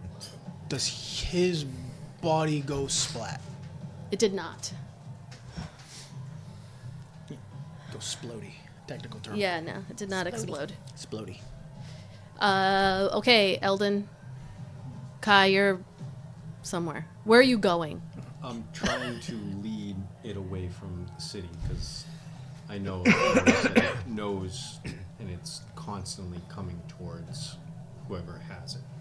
So where, like, as Kai is running, you mentioned door at 500 feet, so you're not necessarily within eye shot of it, but whichever direction you go, it's going to be following It's going to you. be following. So So- I'm just trying to get out of like the heavily populated area. So because this is like a shipping town, he'll probably end up heading towards the water, like the beach itself, not like Okay. the docks. All right. Okay, so you're heading more south instead of north. Okay. Okay. Eldon, There's not much else he's. gonna go again? Yep. Okay. Is this are these arrows having any effect on this thing whatsoever? It's Is it- slowing down. It's getting at Yep. least slower. Like I'm seeing something. Yes, you're saying Eldon yeah. wouldn't put together this thing's immortal and he's just throwing arrows for no reason. It's slowing down. 3 plus 11 again. Yep. 14. That hits. D10. hit. This one will be the fire. No, I'm going to use this one as the fire damage. Actually, no. I have a Theratrix thing for that. I forgot. That's him, and that's the hunter's mark.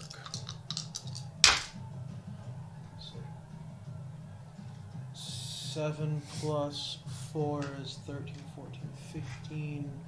Plus 5 is 20. Plus 8 is 28 points of damage. 5 of that is fire damage, if that matters. Okay. You, this arrow, sinks into, like, the back, almost like it severs something, in the spinal area. And you see, again, it, like, jerks to a stop, but this time, unlike the stun spell that, had taken effect, or the stun that had taken effect when it was hit by your other arrow, it just kind of, like, slumps forward, headless, of course, and in space, and does not move. It's not moving. After like 5-10 seconds, it still has not moved. You see Myris, like, standing in front of the creature for a moment. She then kneels down and drags the body of the kid out from in front of it and over to the side. And as she's like grabbed the arms and is looking down and can see the arrow embedded deep in this kid's chest, and is yelling out to people like, "Get out of the way! Don't get anywhere near it!" It is not slumped over and that it fell over or anything. It's just not moving where it is. Now Eldon will take his exit stage left. Okay. Myris looks over in your direction as do you say anything, look at her? Just a look, a parting glance, and then he's taken off. Okay. Make an insight check. It's going to be with disadvantage because you're running, but I just want to see what you're able to glean from her expression, if anything. 8 plus 9. 9 total.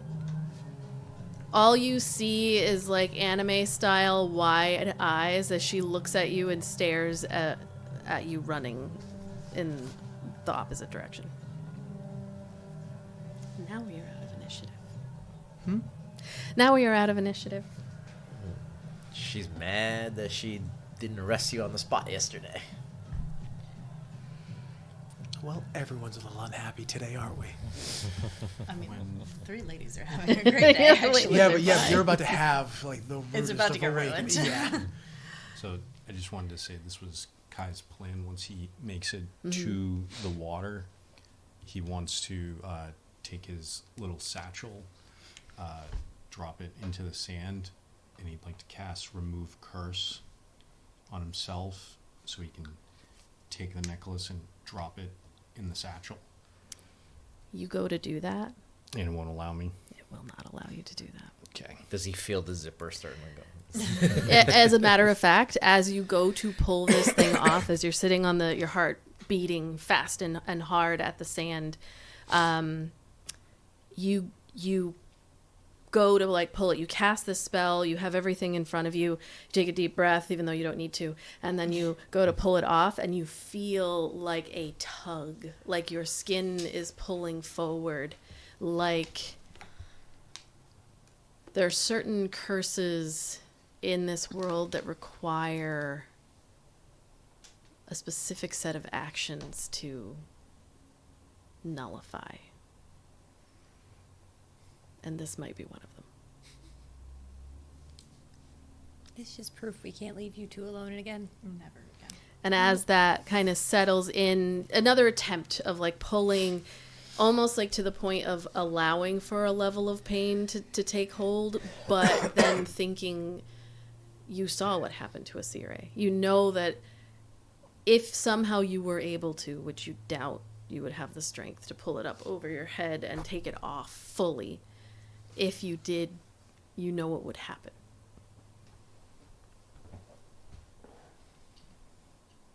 And So you sit at the ocean, which I will find. Ocean Put that damn thing on. That was my plan. I never said it was a good one. All you had to do is Very let romantic. that thing walk over to the boy's dead body and let it consume it. But this is so much more It interesting. is far more interesting because now we have this monster that's so going to be exciting. I don't know following why us I everywhere. thought because it just appeared, it would appear near Kai after he put it on. but See, it didn't. I knew that it because the guy had told Eldon it follows you. So as soon as you said, I'm going to dimension door 500 feet away, I'm like, oh, all the thing's going to do is go, oh, it's over here now, and then walk through a convenience market, a preschool, That's like where I a pet daycare, I misunderstood. the like, rules. and just exploding everything in its way. To be- I mean, if you see that thing coming, get out of its way. Like Session 66 is going to be titled Bad Assumptions. to be fair, Not avocados and axolotl. Kai did not have the conversation with Asire. So, just had a conversation with Eldon, about what Asire might have said and what it could mean. You guys talked about it, but you kind of sit there with your heart thumping as the realization hits that whatever this is, it's something more and something deeper. And very strong. You've heard of curses such as those that are created by like hags or stronger types. And whatever you saw, typically, or at least from, it resembled in ways but not quite the types of aberrant creatures you've seen. But Asire had mentioned that he had been followed for quite some time. So it's not as if there's a lot of thoughts going through your head. It couldn't have come from the rift because the rift is new ish. And, as you just kind of sit there on the beach, you saw how slowly it walked. So you could sit here for quite some time probably and be fine, but just kind of staring out into the ocean. Looking down at the bag on the ground, this is going to be a deeper conundrum to solve.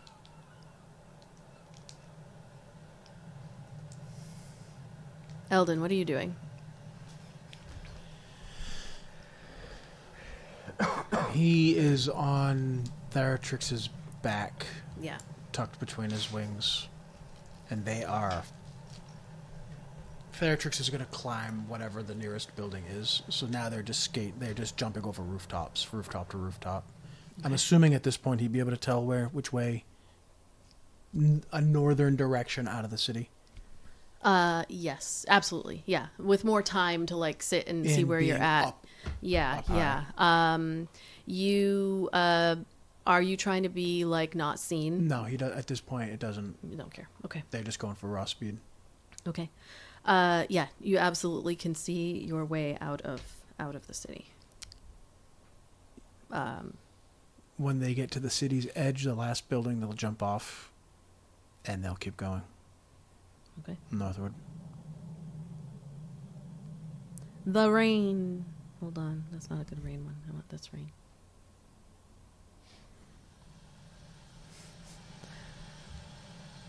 What a scene. We have Eldon booking it out of the city on the back of Theratrix over the walls.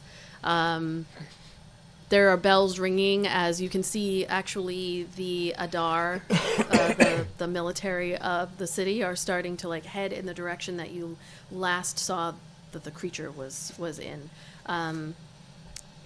Kai sitting on the beach, kind of getting wet from the water that's coming down from the sky, and having to think about what the next move will be.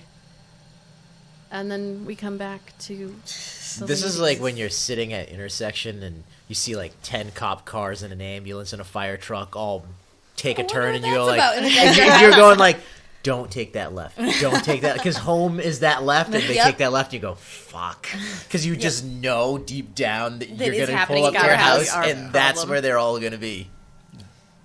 To clarify, when I said he went north, I mean miles to the... He's nowhere near the city. He's not, like, hopping over the walls and stopping. Yeah. He's probably going 10, 15 miles until he finds, like, a grove of trees somewhere. So it'll be a while. Ladies, as you are in your temple, enjoying a mud wrap, a massage, the little kitty foot massage happening on the side. Ayla comes in and she says, I don't want to alarm you, and you're welcome to stay. There has been an emergency called within the city. They are suggesting that folks shelter in place while they establish order. But if you were to choose that you would no longer like to stay within the temple, you are welcome to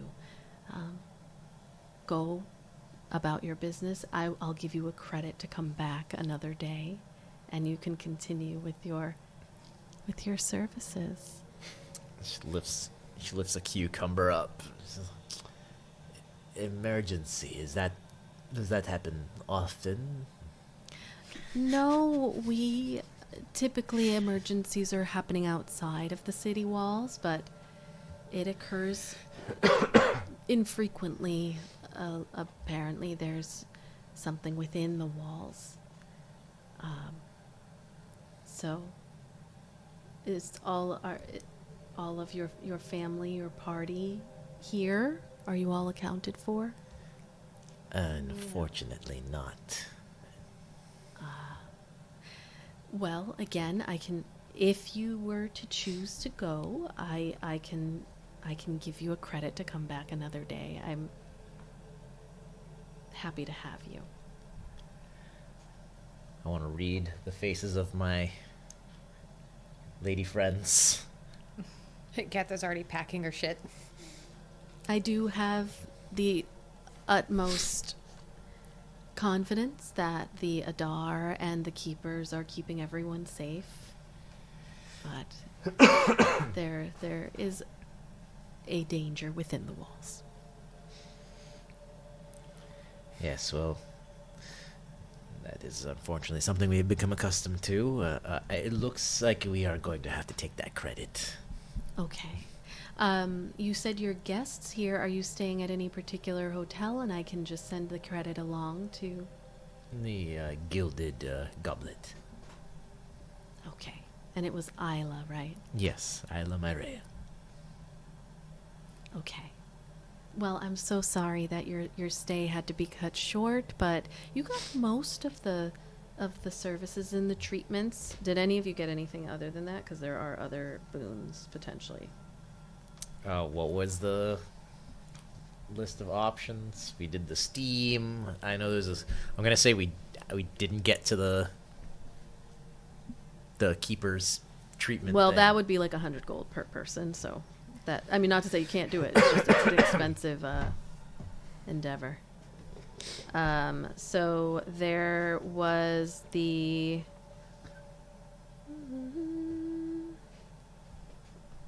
There was the meditation, which you kind of already did. There's the hydro massage and restoration.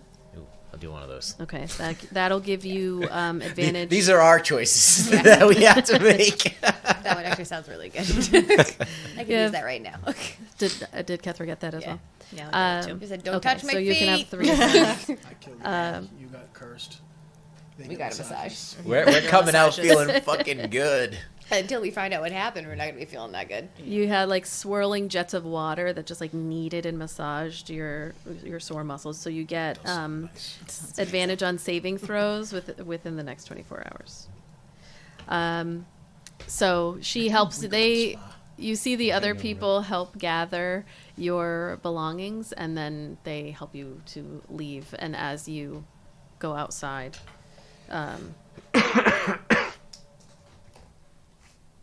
stopping one of the people out in the street, you hear very strange account of there's a creature. It's moving through the city. People are being told to get out of its way, but it's just this headless creature that apparently kills anything that touches it. And it's heading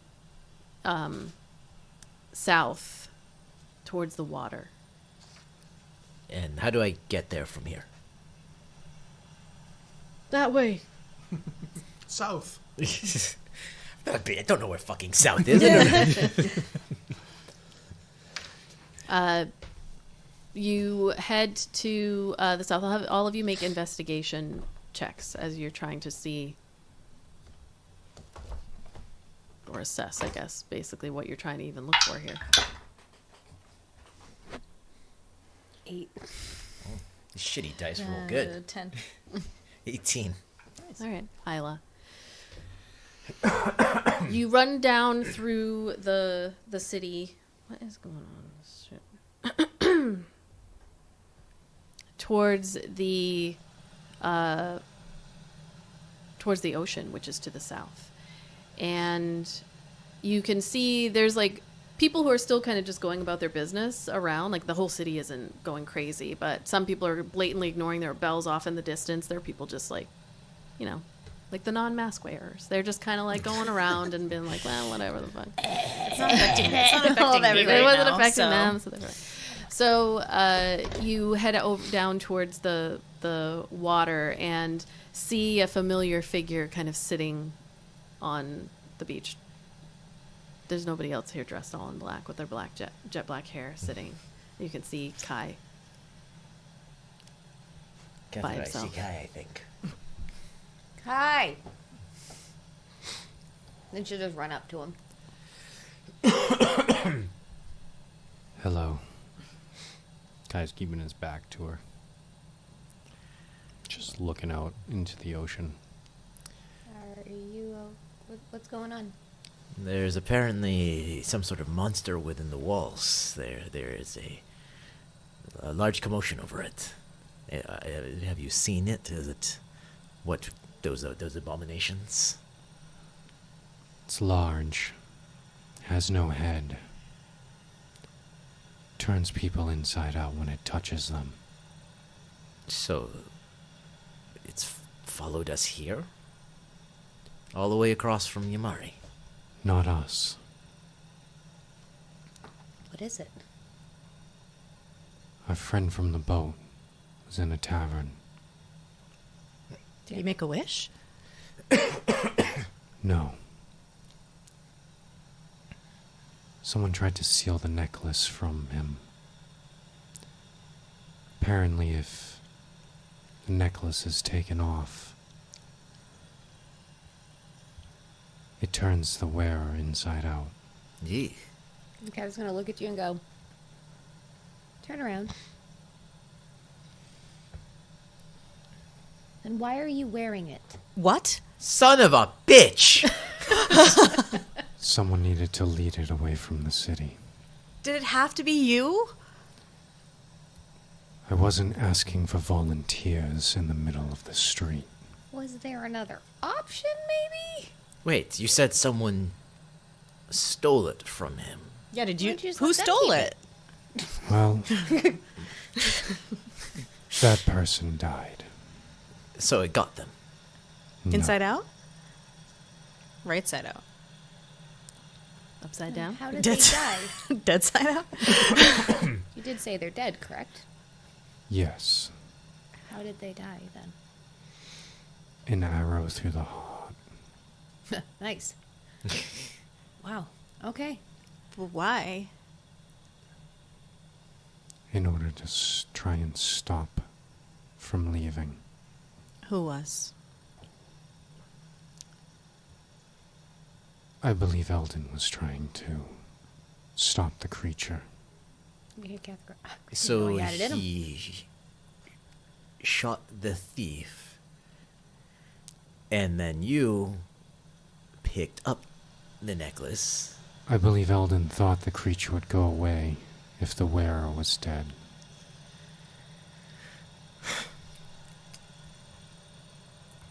And where the fuck is he?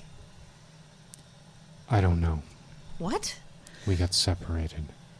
I was trying to lure it out of the street. Okay. Okay, so now you're wearing the necklace, correct? And it cannot be removed. I take it you tried? What happened? Nothing. And if we were to try, it would turn you inside out. Yes. And curse us, whoever took it off, okay? Where's I the didn't creature want to now? put it on. I touched it, and I couldn't stop myself. Do you not have... You have a power to remove curses. It doesn't work. Hey. It worked on mine. Apparently this is stronger. What can remove stronger curses? I don't know. So does that mean the creature's on its way? How much time do you think we have? I don't know, it doesn't move very fast. How do you kill this creature? Well, you can't touch it. No shit, Sherlock. How do we kill it? I don't know. What happens if we kill it? I don't know. You're just full of I don't knows tonight, aren't you? I'm going to very cautiously cast Identify on the necklace. I'm not taking it off him or anything, like... Because I saw the captain touched it and nothing happened on the boat. Don't think Identified tells you about curses, though. Oh no. It does not. Damn, I was gonna be like, maybe it could tell me how to take it off. No, it's just a type of You- magic, and it's... Yeah, so what you get from it, it doesn't have a name. It's nameless. Very specifically, you feel like it is nameless. You can sense it is very powerful, and I'll give you this, it is from your world. So in that, whatever this creature is, the amulet itself is tethered to where you are from. You don't get any sense that like it's from somewhere else. Whatever this magic is and whatever this is, Asiri did not go into, or you didn't have deeper conversations with him to find out like where, and you know, where did you find it, how, why, what were you doing, were you intentionally looking for it? Like all of those kinds of things. But what you can tell is like this is from here. It is very, very powerful. It grants wishes, not epic god wishes, but it grants wishes. It grants wishes. It's very, very powerful, but it grants them at a cost, and that cost is very powerful as well. And it doesn't tell... I can't get a sense what happens if the creature touches you. Like the wearer. The wearer. If he makes a wish and the creature appears and he doesn't run away, do I get a sense You can assume that it will turn it. Based off of everything that you've heard, Ayla would assume that whatever this is, the creature wants it, and based off of the fact that everything that happened here, it is beelining it towards, it is following or whatever. An assumption could be made that if it gets the amulet, it will be, now that you know of this whole scene and what has occurred, like the kid didn't explode, the amulet didn't fall off of his body, or you know, like potentially the breaking of the curse is to give this back to the creature. It wants it back. Above the table, Eldon put that together, which is why he did what he did.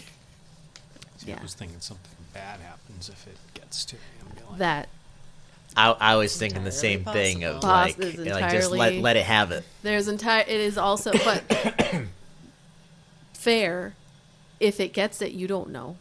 it could be like, Thanks you profusely for being kind. yeah, it gets It's a like mouth. it's and like a when belly. you free the. It's like when they freed the genie. You Yeah, know? it gets a belly mouth, and it's like, thank you so much. Thank you so much. Without it, I don't have a fucking head. I've been looking for. I gotta put it. I'm looking for my He tries to fucking put head it on and it forever. just falls on the ground. It's not his neck. You put it on the where the head should be, and then it grows a head. Oh, and it's like really cute. Yeah. It's a baby head.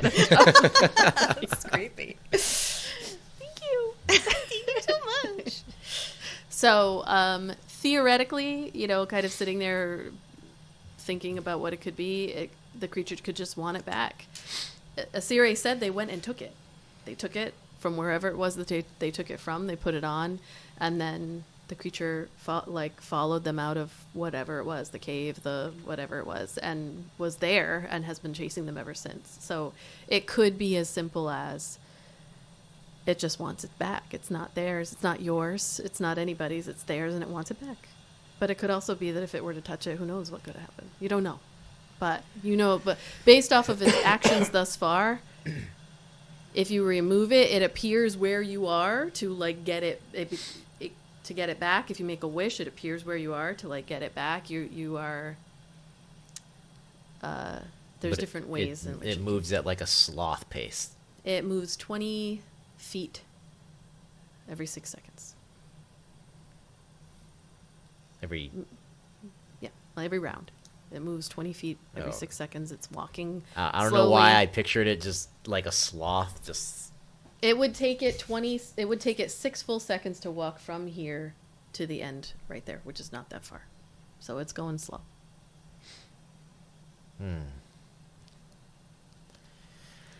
okay.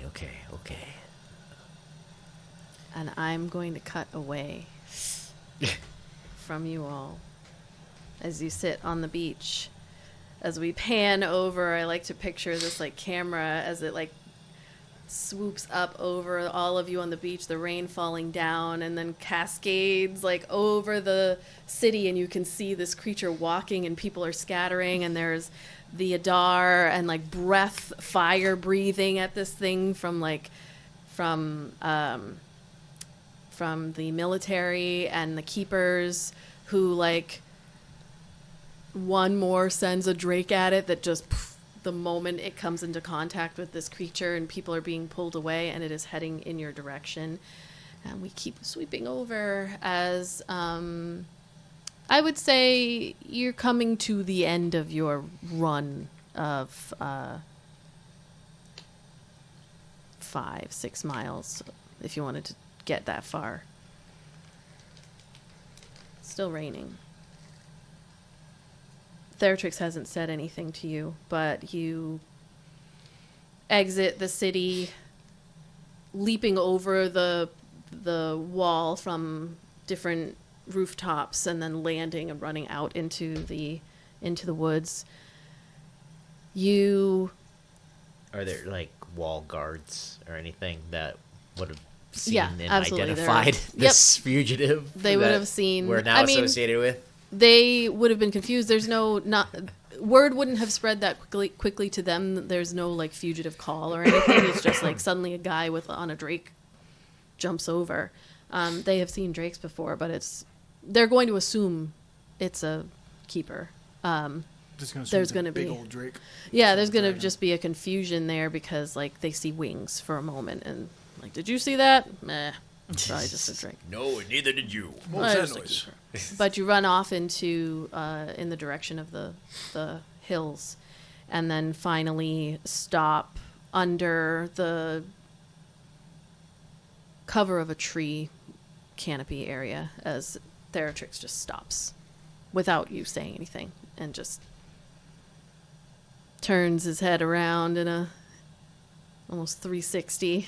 Well, not 360. That would be a 180. For some reason, Completely around. that image was really. Suddenly I imagined Linda a Blair. horse Yeah, just just turning its whole head around. Suddenly looks- Linda Blair. Yeah.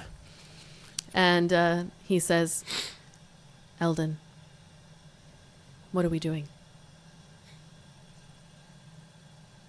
We'll slide off of his back and walk over to the nearest tree.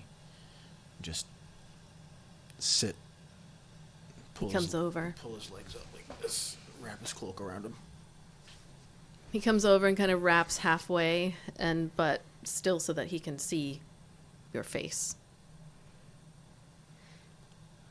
I killed someone. You did.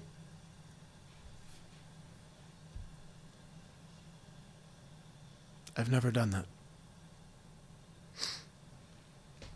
I know. He was a boy. He nods slowly.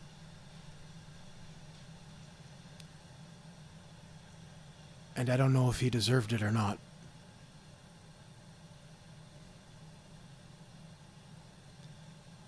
Deserve is a very strong word.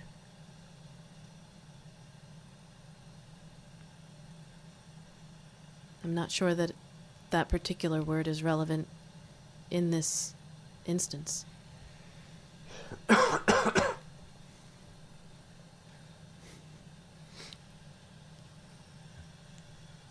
Eldon is not...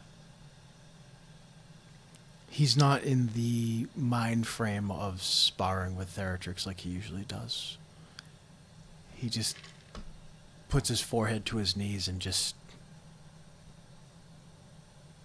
quietly cries.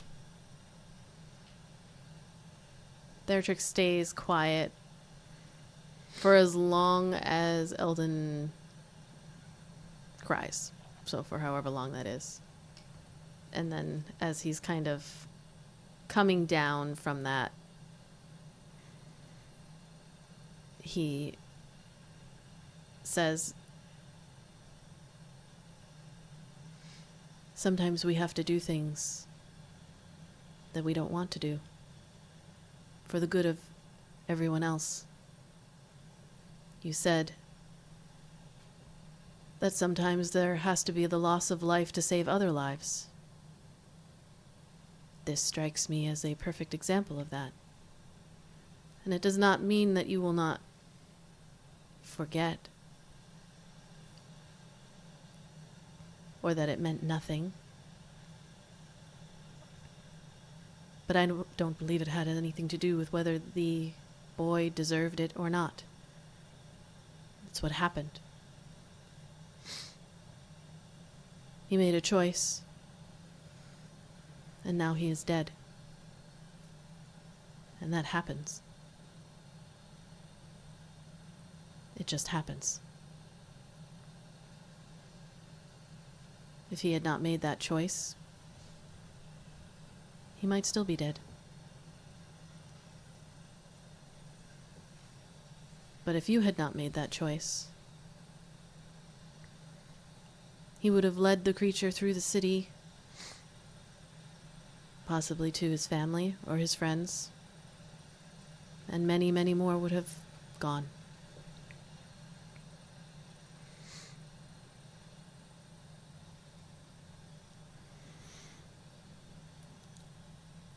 In my head, I understand that. I understand it perfectly. So why does it hurt?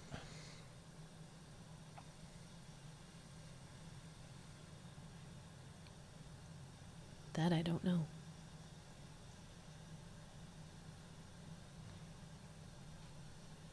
I can only feel the pain that you feel. But from what I can see, it was necessary. And I'm sorry that you had to be the one to do it.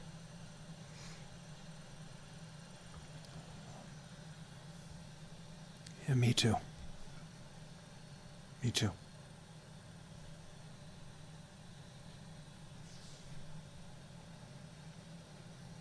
We will need the fates. Say that again. We will need the fates. I know. I was seen by other keepers. And they'll know it was me. We can't go back.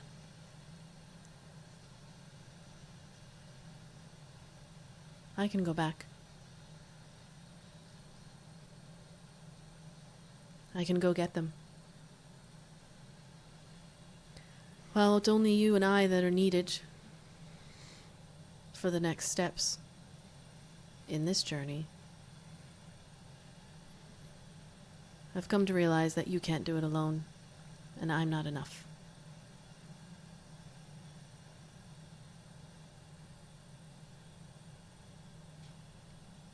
Maybe.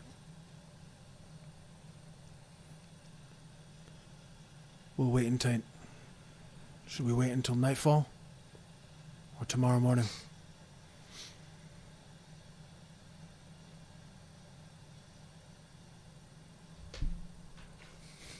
Flip the dice this way.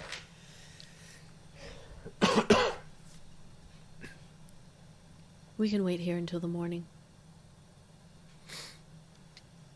But I will go closer to the wall to see if they come out.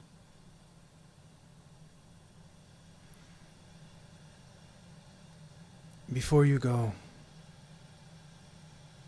Kai gave me a gift, something he found in some shop. It was a property of a keeper from some time ago. And I think he'll pull it out and he'll play the memory for Theratrix. I'm assuming Theratrix can see it. Yeah. Yeah, it's like a projection. You sit in silence, like you can see the drops of the rain kind of dripping down from the tree, falling through the projection. Theratrix sits silently and watches, and when it's done, he does not look at you. He doesn't say anything. And then he... Do I feel anything from him? You feel a sense of resolve, like a coldness. And then he leaves, just off into the night. And as Eldon sits under the tree, He's a very sad, sore sight. Oh, he's going to bring his knees to his chest. It's a stark difference from when he was in his, like, resplendent keeper robes to this, like, very scraggly, boy. wet boy. What was you said? Rat boy. The rat boy. Wet rat boy. Wet little rat boy. As the water drips down from the canopy onto Eldon's face, that is where we will end tonight's session.